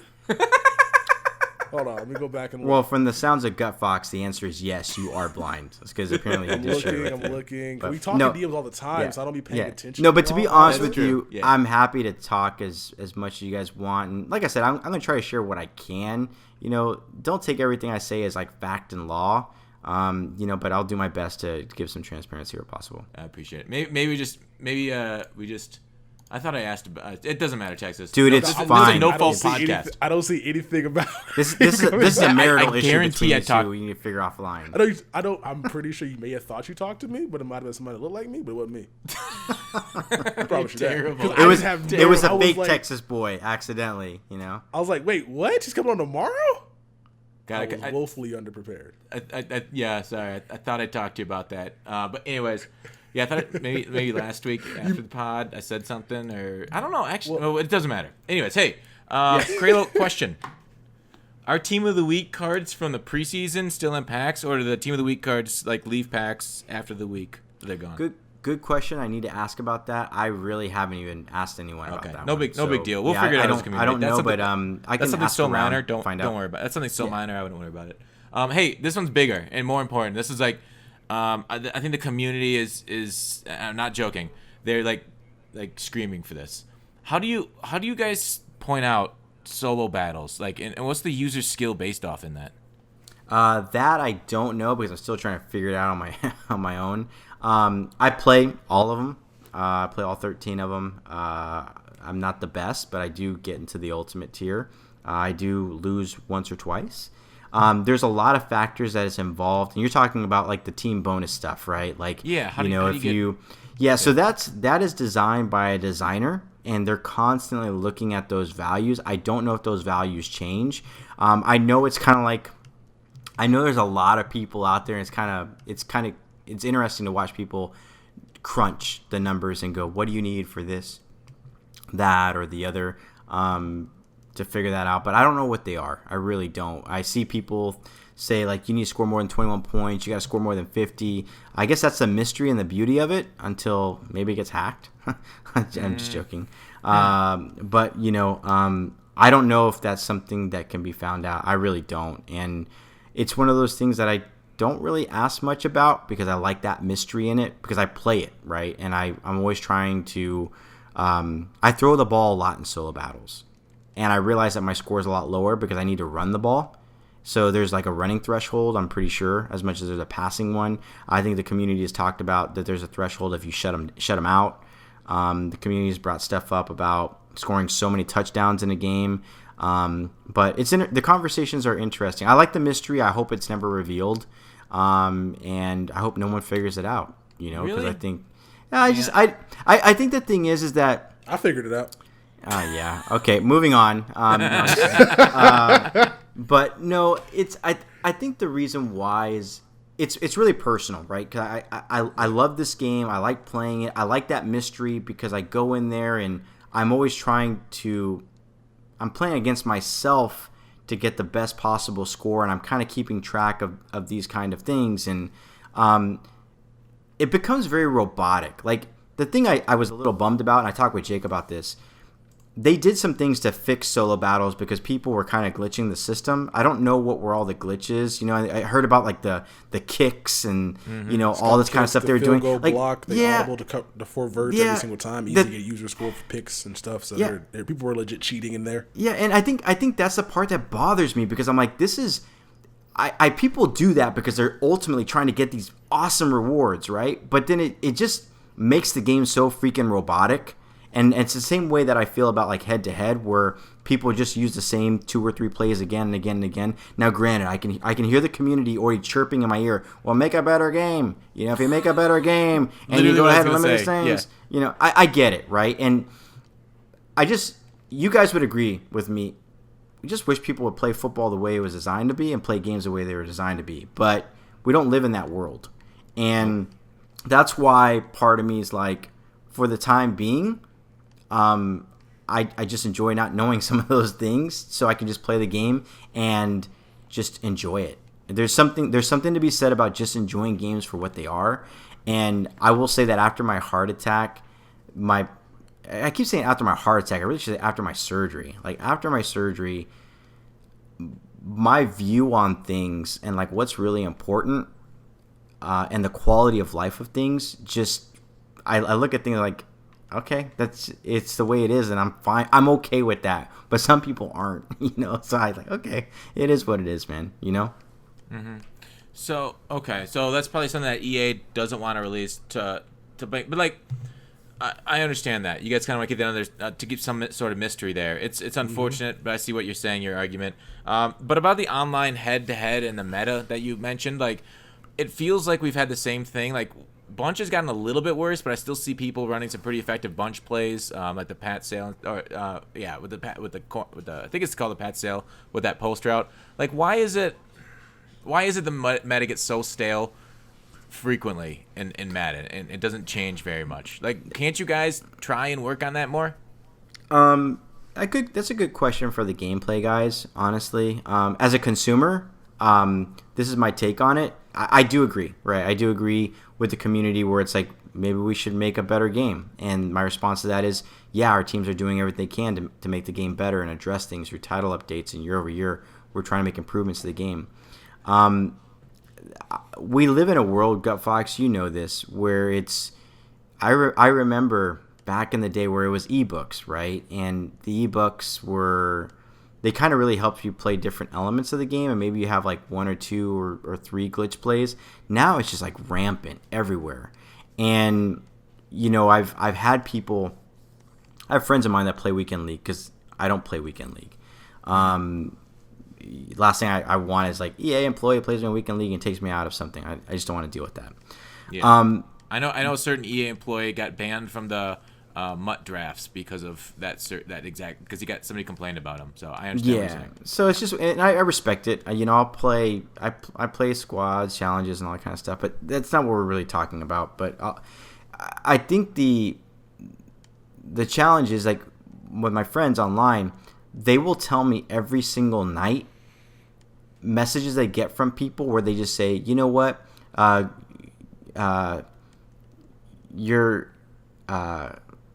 yeah, you got a YouTube defense or you got a Twitch defense, and and it's just one of those things that people just want to win, and they'll win at all cost. Mm-hmm. And it's even if you run one play only. I get it if you're running a glitch play on one person because they're abusing something on you, or like one play, like you know this cool scheme and you can run this kind of blitz and you use it. But if you use it all game, I just don't see any fun in that. But some people find it fun to just stop you and frustrate the shit out of you, man. I mean, like, there's people that they're okay with that, and I can't correct the user's behavior. You know what I'm saying?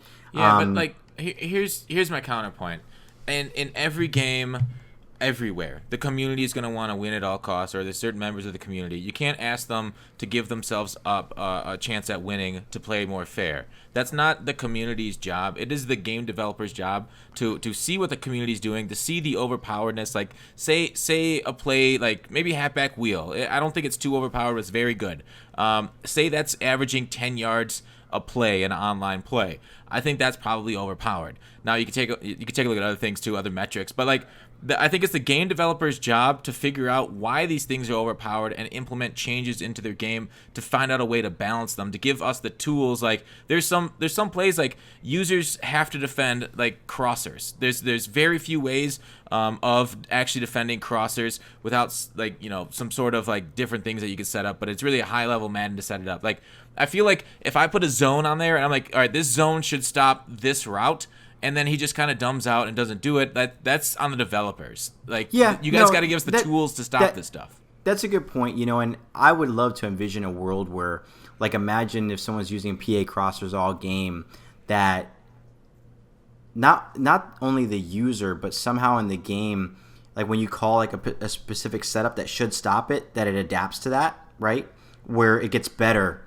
I'm not saying this is ever going to happen in the game, but I think it would be cool to be in a place where it's like, okay, if you're running PA crossers and I decide to go ahead and run a defense that didn't stop it the first time, but you keep running that my defense, if I call the right defense or it slightly modifies and I'm making the right calls, it should get there better. But I think that the way the zones are made and all that kind of stuff, they kind of play like a certain place, and it sucks because the thing is, either you go move that person into that location to make that happen, but the problem you run into is if you move that one person and they got this kind of glitch play that is, they can take advantage of it 3 different kinds of ways, you can't control all 3 players, so you're screwed. Like, you know, 2 out of the 3 times that you're using the player. So I get it, and I think that we have telemetry. I believe we have telemetry that shows. Rick said you did. Yep. Yeah, so that the plays that people consistently use, we also kind of compare a lot of that to like what is out there standard in the NFL,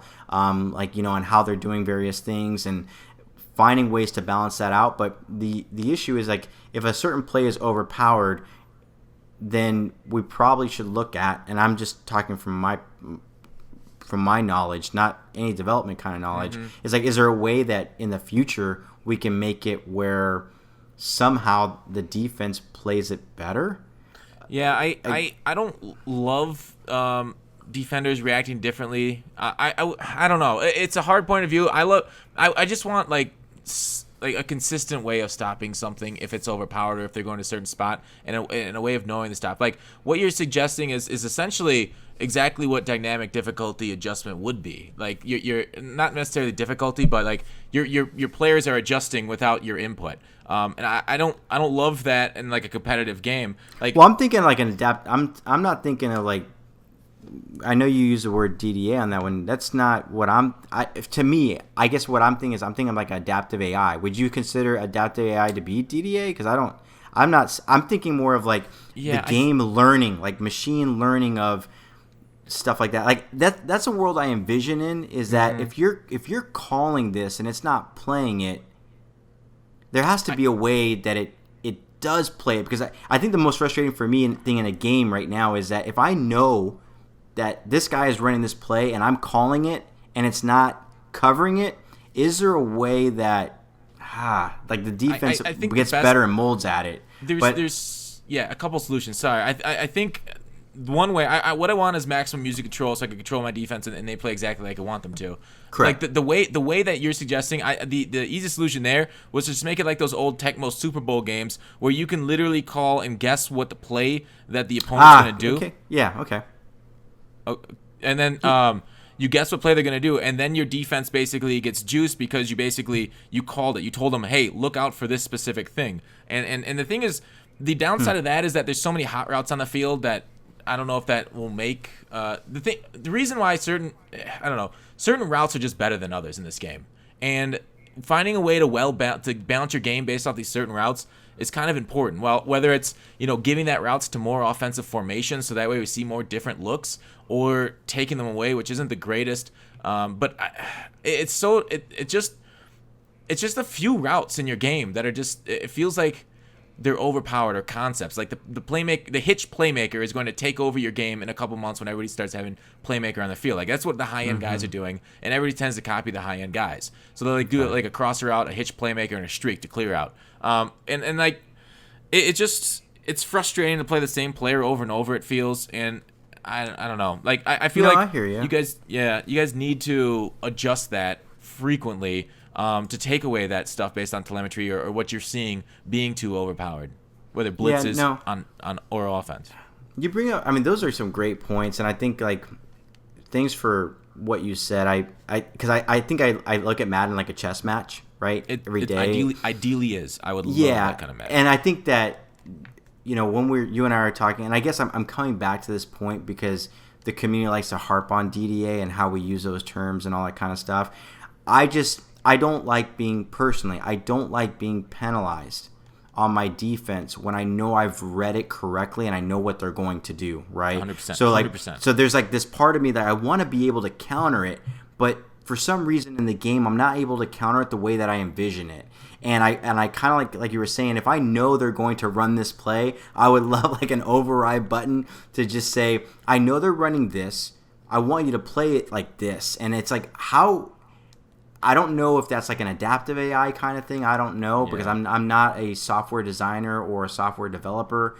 But I hear you. But there's certain plays that become a meta in the community that it would, what they're going to do. They're going to do the fake screen wheel, right? And I'm probably calling that wrong because I don't. You're right.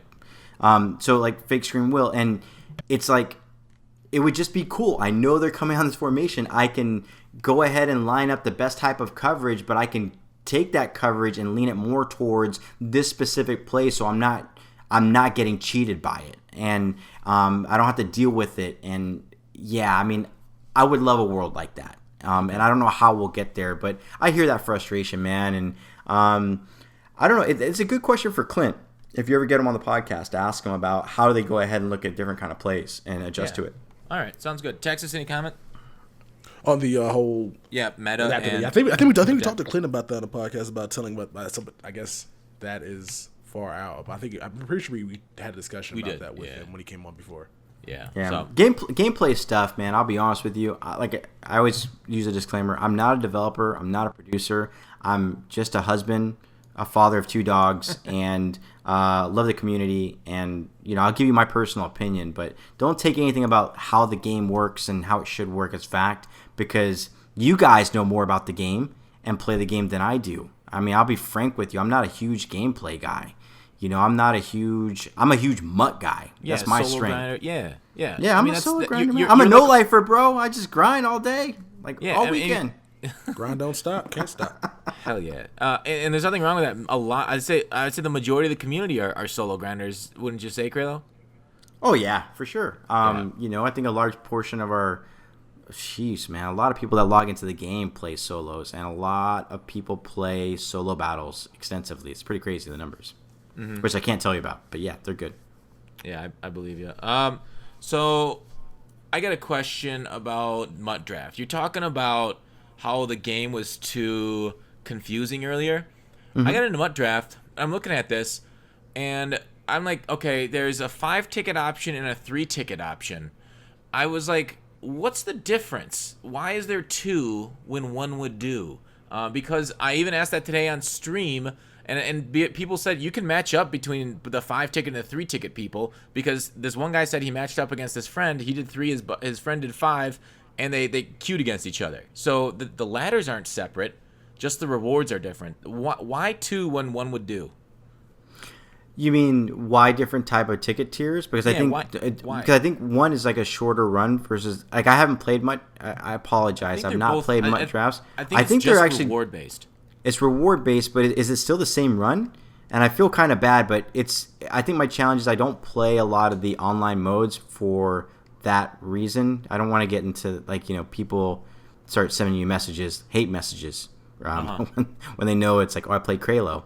Let me send him. No, it looks like ranked and standard are both 6 games. Yeah. Okay. The reward structure is different. So if you're playing somebody that's in the ranked, or the premium, I guess, and then the other one's in the standard, you're going to get a different type of competition if you're playing somebody that's going more hard because they have more tickets on the line. Yeah, so you're saying that the people from unranked and ranked are in the same player pool?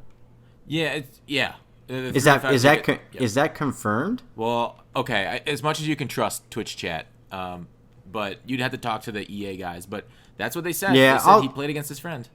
Yeah, let me talk to our guys on that regard and how that works. I mean, my thought on this, if you're paying less tickets, you're getting less rewards to kind of go down a run versus the other. But you're talking more about how the matchmaking. Well, I guess people, I don't know. Maybe people just want to use less tickets. They're okay with those kind of rewards. I honestly don't know. Okay. I mean, frankly, I just I'll have to take a deeper look into that and those various modes. Because I did the 3-ticket one for my Foxy Drafts my team, and it still has my placement matches, so it seems like it's still ranking me based off those matches that I played on a 3-ticket one. Anyways, all right, moving on. If you'll ask him about that. Yeah, and I'll just say this is where I let the community down on this one. I'll chalk it up to not being aware of that one, but I'll kind of ramp up on that, and I apologize to you guys for not really having a more concrete answer. So that's on me. It's partially on our fault for not sending you some of these questions ahead of time to let you be prepped. So I'll take that hit myself. Hey, next question: why can't the limited legends get physical chemistries? They can get abilities, they can get scheme, but they can't get physical chemistries. Good question for Jake on that one. I don't know exactly the design for that one, but I've heard that one. I've actually heard that question from some of the community members I've seen on my Twitter, but I don't really know the logic behind that one. And that you guys are looking for the physical abilities, right? Yeah, like the sprinter. This is specifically limited legends. Got it. Okay. Yeah. Hey, that one was from Hobbs. Sorry, I took some questions from Twitch chat today. That was from Hobbs the Tigers. Thanks, bud. Next one's from Boho Haas. Do traits matter, and why do you guys never update them? So that's I guess we talked to Clint a little bit about traits. So he answered a few of the questions. Maybe we can ask him the next time he's here. But yeah, it does feel like it feels weird that you guys don't update him, especially for some of the legends. They get some pretty bad traits. Yeah, I've seen, like, I remember Amon Green back in the day, where Amon is like, no, and he was like a great running back, but everything was no, so how did that correlate? Mm-hmm. My understanding is that the traits that we have Madden Ultimate Team kind of come from just a core part of the game. Yeah. And so a lot of that is dependent upon, I need to double check, don't quote me on this, Equipment Guru and that team and how they go ahead and define those traits. Maybe a conversation I have with Swami as well, because he kind of works on some of various design stuff. Maybe he knows something in that space, but I really don't know. I do, from what I remember one conversation I had, and if I recall it correctly, they simply said that is the traits are decided through the core part of the game, so that kind of carries over. And a lot of the times the traits are actually tied to like a player ID, right? So when you tie something to like a player ID, you can't go and change things in that particular idea. You have to create a whole different kind of player. And that introduces a whole different type of problem, because now you have two different types of players with different type of things that you have to manage. To me, logistically, knowing some of the stuff that I have to do on the back end and the systems to grant things, that would be a logistical nightmare, searching for our Amon Green, and there's 50 Amon Greens with various different kinds of traits. So I don't know if it's a system limitation or what, but I know, looking at what I do, that would be a pain point for me personally. But understood. Texas, any thoughts? With traits now, I feel like the gameplay stuff, I don't like asking Kraelo too much, because he keeps saying he doesn't know about gameplay. Yeah, I don't. I really about gameplay. Yeah. I feel bad about it. So it's okay. I mean, you can ask. I mean, I just don't. It's something like there were 3 goals I had this year, which were really important to me. That is, MUT through and through, man. You guys have any question on MUT, I'll find it. I understand how like the game mode works. That's what I am. I was a MUT guy. I want to learn, like this year I want to spend more time looking at PC, spending more time looking at CFM, and then spend some more time looking at gameplay. Those are areas in my role as a community manager I'm not strong in. And I think to be a really good, effective community manager over a Madden franchise, I need to do a better job to those different parts of the game. We got great people that do MUT. Maybe they should take over responsibility for MUT. I don't know.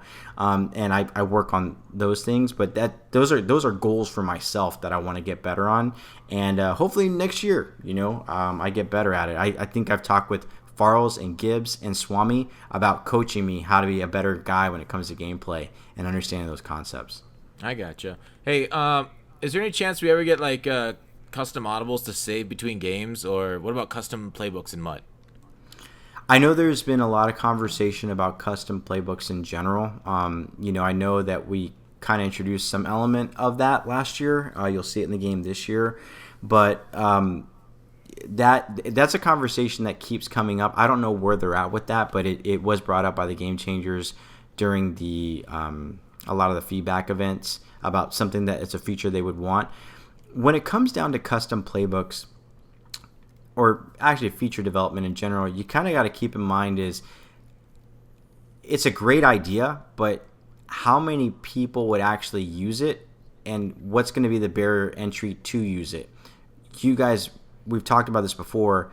The game is complicated as it is, and it's really hard, not very intuitive on how to go ahead and do these kind of things. You're building a feature for like the super, super, super hardcore, like target passing, right? Whoa. I know. Target passing was not for hardcore. It was in the spirit of it was a specific feature, right? You're building a very unique feature for a certain group, which was to make the game more competitive or give people that learn how to use this kind of thing. It was looked at the lens of like, how can we introduce more skill, or more user skill into the game. I think a lot of people felt the community was pretty vocal about it, that it wasn't a good idea, so it got removed from the game. The same thing goes for other kind of stuff. It's like, okay, a lot of people were asking for this, but what is a lot? Is a lot 1,000 people out there? Is it 2,000 people? And all the time that you invest in it, at the expense of another type of feature that is more critical doesn't make sense. Well, I think you guys already have custom playbooks built. All you have to do is like Control C, Control V into MUT, right? Pretty simple. No. Okay, we'll see you in 2025 when the game will come back. Yeah. All right. I think that's part of the reason why, right there. Yeah, I get you. I have a feeling right now, Gut Fox, that if anybody in the studio listens to this podcast, they're probably going to come back to me and say, you know what? You're not allowed to be on any podcast that has any reference to gameplay because you don't know shit. I'm like, yeah, pretty much. Okay, I get it. You keep throwing them, keep setting you up for failure, bro. I don't it's know all Gut good. Fox is allowed It's to all these, good. These hospital balls. Gut Fox, I mean, like, I'm sorry, homie gets a boner when he talks about like gameplay. Like, I was watching his patch notes, and I'm like, damn it, man, this thing's like 34 minutes and 46 seconds long. Like, this guy is probably going to spend, kid you not, probably 24 minutes of that just talking about the gameplay portion of it. Probably give franchise, skim over it for like 30 seconds, exactly, and then he'll focus on the MUT, and he did that exactly. And I'm like, okay. Exactly. Well, here's the thing. I think franchise, it's the same. It hasn't had much changes. I only played in that creative franchise mode. I think MUT's doing fine. Those changes were quality of life features, but nothing. There wasn't anything like broken, and there wasn't anything like a new major feature. It wasn't like Madden 16 where you guys added salary cap into the game midway through the year. They're like, oh my god, this is a freaking game changer. There were some nice things in the patch. Whereas like gameplay, the biggest. It's huge right now. It's huge. The biggest issue with your game is the gameplay. Like the MUT franchise is fine. Mm-hmm. No, I hear you. And that's why I think so. Just so you know, MUT got a lot of focus on that to improve it, and I know they're putting a lot of focus in gameplay and RPM and a lot of that other stuff. And the reason I say that because I talk with Clint, and Clint is so passionate, and Clint is like adamant with me, like adamant, like I had a conversation with him a couple of days ago, and I love Clint. He's like, I'm cool with game changers coming down here and testing things, but they always tell me what's broken. He's like, I'm having people come down here to test something that we fixed based off community feedback, and I really would appreciate it if the game changers would look at that feature and say, did we make it better or we made it worse? But what happens a lot of times with feedback is we don't look at that feature, we look at it in scope of everything. And I think the team is trying hard to say we want to zero in on these things that are pain points and how to address them. And game changers are good at. I'm trying to actually help them change their mindset of not thinking about things that impact them, but it impacts a larger community and impacts just like a standard user, because it's very easy to get stuck in thinking of like, hey, this issue is happening to everybody. Well, actually, it's not happening to it's happening to like a very small portion. Like fake screen wheel, having a lot of people online, right? Really need to focus on that. Really got to look at what's going on right there and how do we address that, because it's making it not fun to play online, and we want people to have fun in the game, so let's focus on that. Same with some of the gameplay things are like, what are the things that are really not fun? I get it, everyone's using the same meta, but then are there certain things in that meta scope that are really major pain points that we got to look at, right? Is there a certain type of zone that's not playing a certain kind of way, so that we can kind of, you're making the right read, it reacts that way. So I know that Clint, Scant, all those guys, Sykes, Mole, they're passionate about this kind of stuff and trying to make this stuff work. So you got some people out there that love you.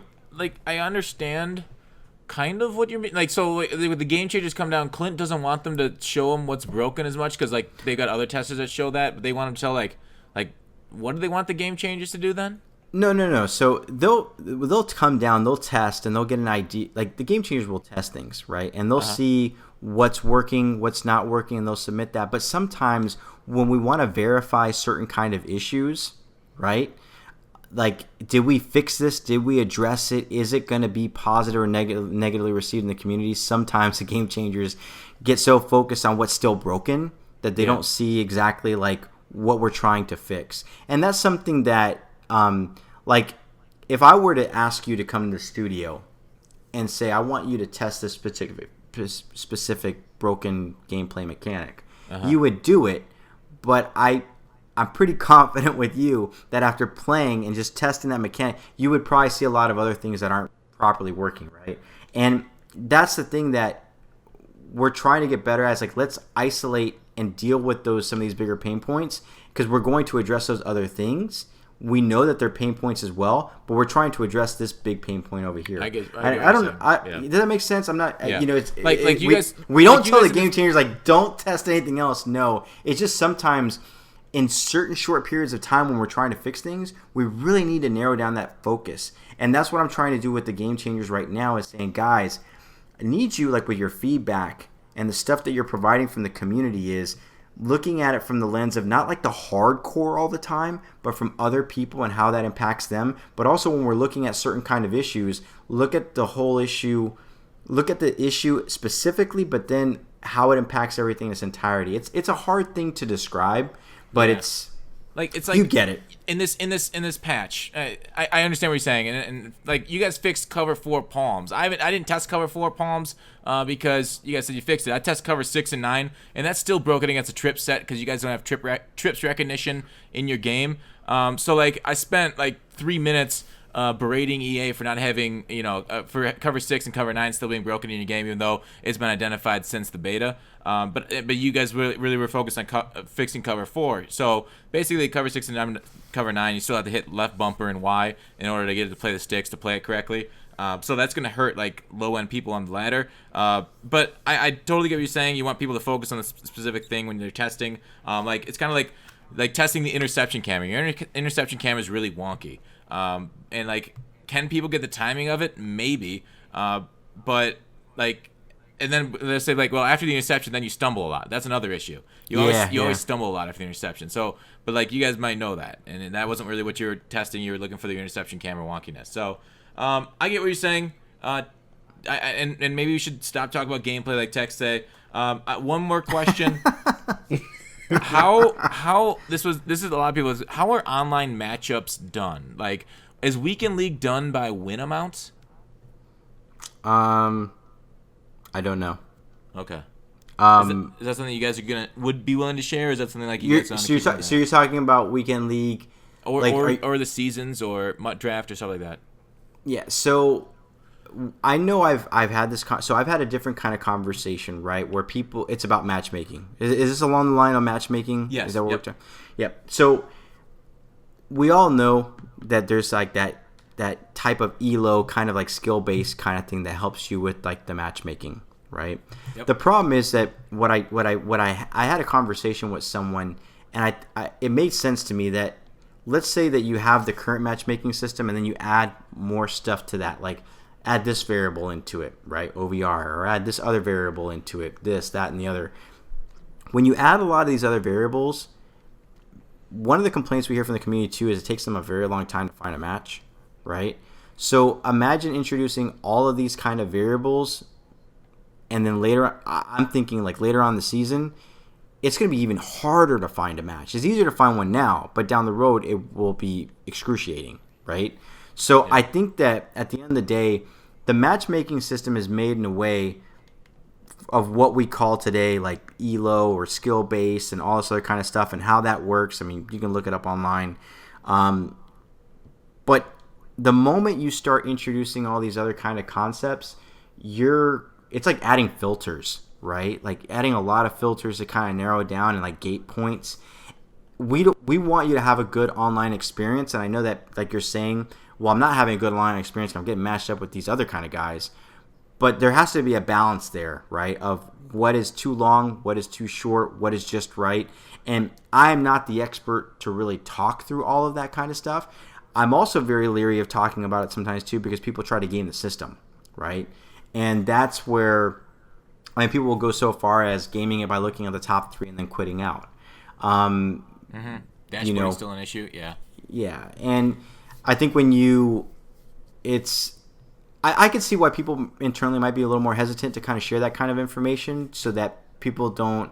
You got to be careful. I mean, you got to be careful how much. That's the thing. You want to be as transparent as you can, but in the spirit of transparency, sometimes if you are too transparent, it gets you into a lot of trouble, because then you have certain people doing things that they shouldn't do, and that's a tough place to be in. Can't you ban them then? Like, I feel like that's easily solved, right? Yeah. Well, that's the thing. It's like if you ban them, it's like you got to make sure that you find out how they're doing these kind of things and other stuff. Like there's like it goes down this rabbit hole of you got to figure all this kind of stuff out. Like we were talking about earlier on the podcast, right? Yeah. About what's a bannable offense, and you can find certain things out, but you're not going to know everything. And there's a lot of people that kind of hold stuff out there in the community close to their vest. Why? Because it gives them a competitive advantage, and they can get away with stuff. Like today, there were, sometimes the stuff that we have in place doesn't catch certain people, but there's stuff that myself and others, we do report and we do certain things and we submit that information. We catch them. Then we're like, interesting. We didn't catch this. We're going to do X, Y, and Z going forward. We'll catch them. Right. Nice. So yeah. I think like there was a particular individual today that got banned, because 4 people reported it. And I'm like, okay, 4 people reporting this guy doesn't sound right. Send that information over to the team. What can we do? Okay. We'll look at it. We'll ban him. Okay. And we'll ban them from this, that, and the other. Okay, cool. I like that. That's good. It's progress. It's like, okay, maybe we need to tweak this. It's a system that with the audit team, they have a lot of tools in place, but we also play our part. The community plays their part as well. I'll say this because a lot of people, this is for people that send stuff to me. I'm just letting you guys know that I'm not going to be able to get to all of them. I do look for patterns. I do see a lot of the tweets. I'm not going to have time to respond to all of them, especially on the weekend, because I, as a human, need to take time off. And it's my time. And with everything in my heart condition. We don't want you to. Because we want you to be healthy, Kraelo. Hey, bro, Sundays, I'm out. So Saturdays, definitely. just so you know. So Saturdays, I'll get a cup of coffee. I'll jump online from like 1 to 3. I'll look at Twitter. I'll answer people. I'll finish up some work. Maybe I might actually come back to streaming between that time period just to kind of spend some time with the community, because I think that's one thing that we're starting to do. But I think I should do that personally because it's good to kind of interface with the community like that, even though I'm going to get bombarded with like probably the same question 20 million times. That's part of streaming, dude. Yes, it's part of streaming. It is. Like, I get those bots up, man. Summon all the Cray bots into my Nightbot chat and like, go, But it's I don't know how I lost my train of thought. I get what you're saying. Great. And like, so you guys have Elo and for your matchmaking stuff. Like, why can't your leaderboard and what head-to-head have Elo? I'm looking at the number 17 overall guy right now. Yep. He's got a 376 and 510 record. Okay. No, when I say I've heard that feedback and kind of the display of the information. It goes back to displaying things correctly, and I think in the grand scheme of things, of all the things that the teams are working on, not that is not a priority. I know our teams know about it. It's like, can we get the resources to kind of get to that kind of stuff in light of all the bigger things, right? Of whether it's a bigger program that we're trying to do or whatever. But I know our teams are aware of that. Some of those stuff sometimes require a client update. A lot of those things can't be done. I don't think they can be done server side. But that's me speaking out of my ass, not really knowing. I think that's probably going to be more of a client-side update, and I don't know if there's like something in the system has to be changed or added or redone. I don't really know, but our guys know about that. So for sure. Okay, great. Texas, anything you want to ask about, or should we wrap it up? I got another gameplay question. Giddy up.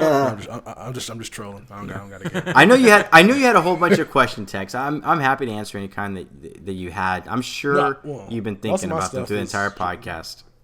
Well, no, I don't really have any gameplay, like any questions per se, because like I don't really have any like major complaints. I mean, there is some stuff that I guess we can talk about. Like, so with squads, this is something that I've been noticing.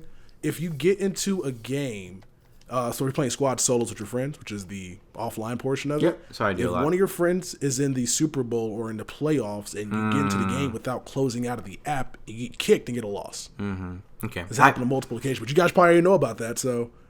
Yeah, and I think some people have been a little frustrated where they're in the Super Bowl portion of their, like I played with some friends, right? We play MUT squads against CPU, and I didn't know this, but one of my friends decided to play his playoffs and somehow got kicked. Mm-hmm. And he was really frustrated about that. My other buddy played a couple of games and lost out. And for me, I was like, I didn't know. I thought I had to play with my group, right? Like we're a nice fit group that we're playing together and that we're going to go through the playoffs together. But I found it odd that these guys could go off and go play playoffs on their own and kind of compete for those rewards versus being tied to our specific group. You know what I'm saying? What you're talking about. So I thought the same thing as well. I thought you had to like play with the people that you got there with. That's not the case. So when when I'm going through that for the first time, it's like I'll go to the development team and say, okay, can you help me understand the design on that? Because me as a user, it's just odd that my friends that we've competed a whole entire season can go off and play this stuff, or they're not getting any kind of prompts to say don't do this, or things like that, and they just go do it and somehow get kicked and don't get the rewards, and it's just not a fun experience, right? So it's like, how do we fix that, or can we fix that, or can we gate that? I don't know. Okay, see, like I said, you more like you know about it, so it's just because like the workaround I figured out about it is if you go to the why is this in my throat? If you go to the playoffs, just close out the app and come back, and you don't get kicked. That's the workaround I figured out. Whenever you go to the playoffs, close the app. When you go to Super Bowl, close the app, and then that alleviates the problem. So you're saying that you'll go ahead and ready up into that, and you don't. Once I get, I think it's 7 wins, right? So no, it might be 10 wins. Yes, once I get my 10 wins, got it. I close the app, and then once I get my wins in the playoffs, I close the app, and then I play Super Bowl. And I haven't got kicked since. But if I don't close that before, I get kicked, or they get kicked. Interesting. So, and you're not playing with your regular group, right? You're playing with some other people? No, this is because a lot of us have like 7 wins. Some of us have like 5 wins. Some of us have 2. So it fluctuates. Interesting, because you're playing with the entire group, but you guys are all in different places in that MUT Squad's season. Mm-hmm. So if you go into a certain type of mode, which you're saying, like if you're going into your playoffs because you already have so many wins, but your other person is just a regular season, you get kicked out because it's not talking to each other that this guy is still in seasons and you're going into your playoffs, right? Mm-hmm. That's how it goes. And then okay, maybe the person has to be hosted, but I don't know if that's send that to me. I can mm-hmm. check with QA to find out, because I've not experienced that, because I'm in a situation now where my buddies are just going on their own and doing their thing. We haven't been able to come back and play a season together. So that's really interesting, because technically, it sounds kind of funny now you told me this, I won't play my playoffs until they're in their playoffs, because I don't want to lose all my playoff rewards. Because all those guys are like, they're 2 or 1 in the regular season. But because I didn't play with them, I'm about to go in my playoffs. So if I understand this correctly, if we were to match up, I would probably get booted, if I'm going to understand this You correctly. Probably would, but like, so if you go from like one game, like for game number 9, you game going into 10, you win game number 10, then you go to the playoffs, just close that. I'm pretty sure that's the fix, but it's kind of annoying because not many people know about that. But you shouldn't get kicked if that's the case, because we haven't had any issues doing that. Okay, that's just the one send me the scenarios. Just write it out. Send it to me in a DM. Let me send that on to the team, because maybe there's something that's not talking correctly on the back end. I don't know. But it's this kind of stuff that I appreciate, right? Because I play the mode. I haven't come across that, but you played as well. And it's like, okay, well then, now that I understand what you're saying, I can go back to the teams and say, have we seen anything like this? Have we gotten any reports from customer care, or have we seen anything on social media? I haven't seen this one out there, but it could be that people are having it and just haven't really reported it. Yeah, because like it might be that as well, because I feel like maybe you get a bad experience, you just don't go back to it. Or you don't exactly. Report it, because like I wasn't going to EA support, but I don't feel like dealing with them like, well, maybe this is the reason why. I know what happened. Yeah, I want my reward, because I ended up losing out my first time playing my Super Bowl because I didn't close out app. Yeah, and you're right. I didn't get my extra 6 trophies. Yeah, and what you brought up right there is huge for us, and that is when you're playing something new in a new mode, and you have the experience that you had, where it's the same thing with solo battles and the speed, right? People were playing solo battles and the speed was just like, it felt very slow, and then the teams had to address it. If you play that and you don't like it, you're not going to come back. And I think that we're doing our best to get better at identifying these things so that you'll want to come back and play these modes again. MUT Squads versus CPU. Maybe there's a lot of people out there that the reason they're not talking about it is that they got cheated out of their Super Bowl win and they still want to come back.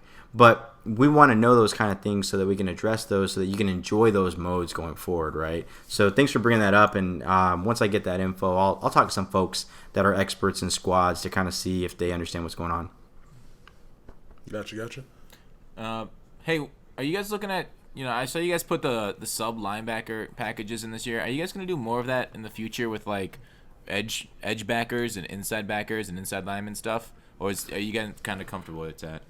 So you're saying, is it the specialist tab? Yeah. Mm-hmm. Yeah, so I think I don't know if there's any plans. So I don't know if there's any plans to expand upon what is currently there. That is a great question for Jake. Because I think he's the individual that really recommended that during the Madden 19 development cycle, and that is kind of remove some of the positions that are just too many.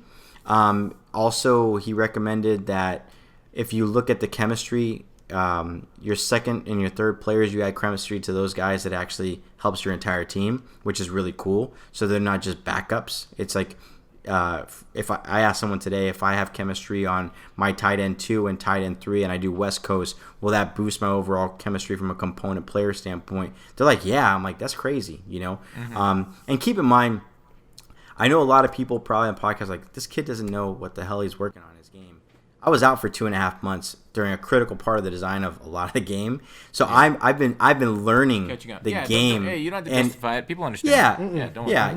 I'm just saying that for that one person, bro. That one person on this podcast that's listening that's going to tweet it out, right? And then just tag us. Just saying. But there's always one. No, there's always one. I mean, I used to be a bad boy back in the day when I was super young. When I was 12, I get it. Oh yeah, I got it. Get spanked. Yeah. I remember, bro, when I was 12 and I was going through puberty. I remember. We didn't have keyboards back then, but I get it. Yeah. Be a keyboard warrior, but you gotta have fun with this stuff, man. You gotta fun. I like I said, I love all those guys out there. I get it. They're just passionate about the game, just like you and me. So exactly. But, Kraelo, hey, thanks for being on, dude. Thanks for having a in-depth conversation with us. I really enjoy every time you come on the podcast. You're knowledgeable, your history, your outlook on life. It's all great. We love having you on. But I think that's it for us today. Tex, any last words? No, that's all I got. My apologies for not being more prepared. I legit don't remember you saying he's going to be on the podcast. My bad. I'll take that. No, I'm pretty sure you did because you're really good about that, but you might have told me last week and I just wasn't paying attention. This is a no-fault podcast. This is a non-kink shaming podcast and a no-fault shaming podcast. So, Kraelo, take it easy. Any last words? We'll put your EA Kraelo account, Twitter account in the description. Is there anything else you want us to put down there? No, I would give you my business hours, 9 to 5, nice. And like new business hours, right? And open door policy, but I think that goes without saying. Just know that I may not respond to everything, but I am listening, and we'll kind of continue down that path. And the number one important thing for me right now is my health and my family and my job. So I'll do everything I can to help you guys out, but you get it. We're grown adults, and this is a video game. It is a video game we love and we're passionate about, but at the end of the day, it's a video game, and we need to make it fun. All that kind of stuff. And going down my list, what else do I need to say? Okay, I'm just kidding. You say all that, you gotta start making Solo Battles cheap, bro. Because I'm getting some funny clips, and people are about to punch holes through walls. So you gotta figure that out. What do you mean? What are you talking about? Solo Battles cheap. This one dude forced to fumble was about to pick it up, and they warp his linebacker 17 yards behind where the ball was. Yeah. So the CPU can recover it. Yeah. So he was so mad. Yeah. So on stuff like that, though, just so you know. Definitely get me those clips so I can send them to the team. You're going to see these clips, bro. And the reason it's great is because I can't tell you why that's happening. Someone, if they see the video, they can look at it. Because the thing is, a lot of times community people will just say, hey, this issue is happening. So it's like, what are the steps to reproduce? And people are really good at describing every single step on how to reproduce the issue. When we have a video and we see it, we can be like, okay, can we go ahead somehow and put that, have someone try to reproduce that, or go ahead and create like an automated script that kind of runs this scenario again and again to see if we can kind of make it happen. Mm-hmm. Situations like that are really weird, they're usually edge cases, and you know this because it doesn't happen all the time. And then it's like, okay, is there a way that when we're debugging this, you catch that edge case so you can look deeper in the logs? And that's a tough thing about software testing is you can either, if you get the steps to reproduce it, it's awesome. Like it's something that happens consistently. But when you have these random crazy bugs in the game, there is a unique scenario that's triggering that. The video helps to kind of look at that. Or we'll try to go ahead and recreate that scenario if we see a pattern of it happening, but it doesn't happen very often. So Gotcha. Video's good. I think I've seen this at least 3 times, so I'll just send you the one that just got. Yeah, no, that's great. That's great. I'll Yeah. send it to the team, and they can kind of take a look at it. They may even be aware of it, kind of stuff. It's funny though, like there's some funny stuff that happens. I get it. Yeah. I can't lie. I feel bad though at the same time because these dudes are out here struggling and like I got the fumble, and I ain't got the ball though. No, it's solo battles is it's frustrating sometimes. I get it. I have my own. Yeah, I say some things. Yeah, I can tell you that. My friends will tell you I kind of rage a little bit, but I've gotten a little bit better. It's a little easier when you have a better team. When you're playing on Ultimate. That's all I'm going to say. Mine's an 87. If you have an 84 overall team, I feel your pain. I feel your tears. Yes, I've had many frustrating nights at an 84 overall, but I've kind of figured some things out to get a little bit better with it. And I think the game improvements have helped out. It seems a little smoother right now as well. I don't know if you guys noticed that in solo battles after the last update. It seems a little smoother, but you do see those random freak of nature catches and stuff like that. Yeah, like the linebacker catch the ball. I threw a post route the other day, and the linebacker literally was like 5 yards in front of the quarterback, but like the route it was a post route down the field, and he picks me off. I'm like, wait, how are you that athletic to jump that high? Yeah, and pick off a post route? Yeah. You're not even near the receiver. Yep. The receiver had to be 30 yards up the field. It was ridiculous. Yeah, and I think when our team sees those kind of things, like I said, those videos, please send them to me. I'll get them to the right people to take a look at it and see if there's something that they can deduce from that. For sure. So don't hesitate to send me that kind of stuff. Gotcha. I know Gut Fox will make an entire video on this one gameplay issue, but it's all good. It's all good. Just make sure you tag me on that video, Gut Fox, so I can go ahead and let you know. Yeah, I mean, if it's hot, I'll do it. If it's crazy, might as well put it out to the people so that way everybody can take advantage of it, not just a limited few. Information is power. Well, I'll say the thing I appreciate about you the most, though, Gut Fox, is that you'll see these glitch plays, but you'll also show people how to defend against it, right? Yeah. And I think I can't tell you enough what you're doing for the community to kind of take the edge off of their frustration. It is frustrating, but I think when we help each other with that kind of stuff on how to defend it till we can kind of get that in a normalized patch to get it fixed, I think we need to do more of that because it's frustrating when we can't actually enjoy the game. So yeah, we'll do everything on our side to make it better. Because I've only found a few issues. A lot of them have been passed around to me. So a lot of the stuff that I see, I've had used against me in online play. Then I'm like, oh shit, I got to replicate that. I've already got footage of it. Let's replicate it. And then I'm like, okay, this is only going to spread from here. So then I'm like, all right, how do we defend it? So yeah, I think I think it's necessary. I think that's just a thing you should do as a content creator is to show and try to help people if there's a big issue cropping up online on how to fight it. Some things are impossible to fight, like desync glitches. I remember I sent in a desync glitch to you guys in 16, and you guys, it ended up it's still an issue today, but I think it's a different issue today than it was back then. I think my issue got fixed in Madden 18, but regardless. So there's something if it's not fightable, I try not to. Well, I mean, I will release things that aren't fightable in order for you guys to patch them. So I'm not gonna go ahead and say that, but I agree. You did release the offsides glitch. That wasn't fightable at all. Yeah, the thing is, you just don't do hurry up offense. The but sometimes you have to though. No timeout situation, critical stuff. Sometimes you just have to go out there no huddle. Well, even eventually, if you have a no huddle down the field where you'd be able to go offsides, generally it takes you longer than 8 seconds to line up. Where you can just call a new play, get to line of scrimmage in 8 seconds. Oh, you're talking about the play where you would physically go all the way. I remember seeing that, and I sent it in immediately, and it got patched. It got patched within 2 weeks. You guys did an amazing job. It got patched quickly, which I'm happy about. But it takes, if you were to pick your play then run it, it still takes about the same amount of time of your quarterback, a little longer. I'm doing this in solo battle because you want to get scored quickly sometimes. Yeah, and so if you do hurry up, it's 8 seconds. If you go no huddle, or if you go to the pick your play, it's 11 to 12. So that 4 seconds can add up because that's how long it takes you to pick a play. Yeah. Well, it takes how long you to pick a play, plus your quarterback does all those pre-adjustment stuff where he's adjusting his shin pad and talking to people. Hey man, stop talking about Breeze, bro. Stop talking about Breeze. All right. Hey, thanks Kraelo for being on. Everybody, check out Texas' stuff in the description. Same with Kraelo. Check him out at EA EA Kraelo. I'll link it in the description and send him your bugs and stuff. Otherwise, EA help for all your help questions. And thanks once again. Kraelo, I appreciate it, bud. I'm glad to have you back strong and healthy and being a positive influence to this community.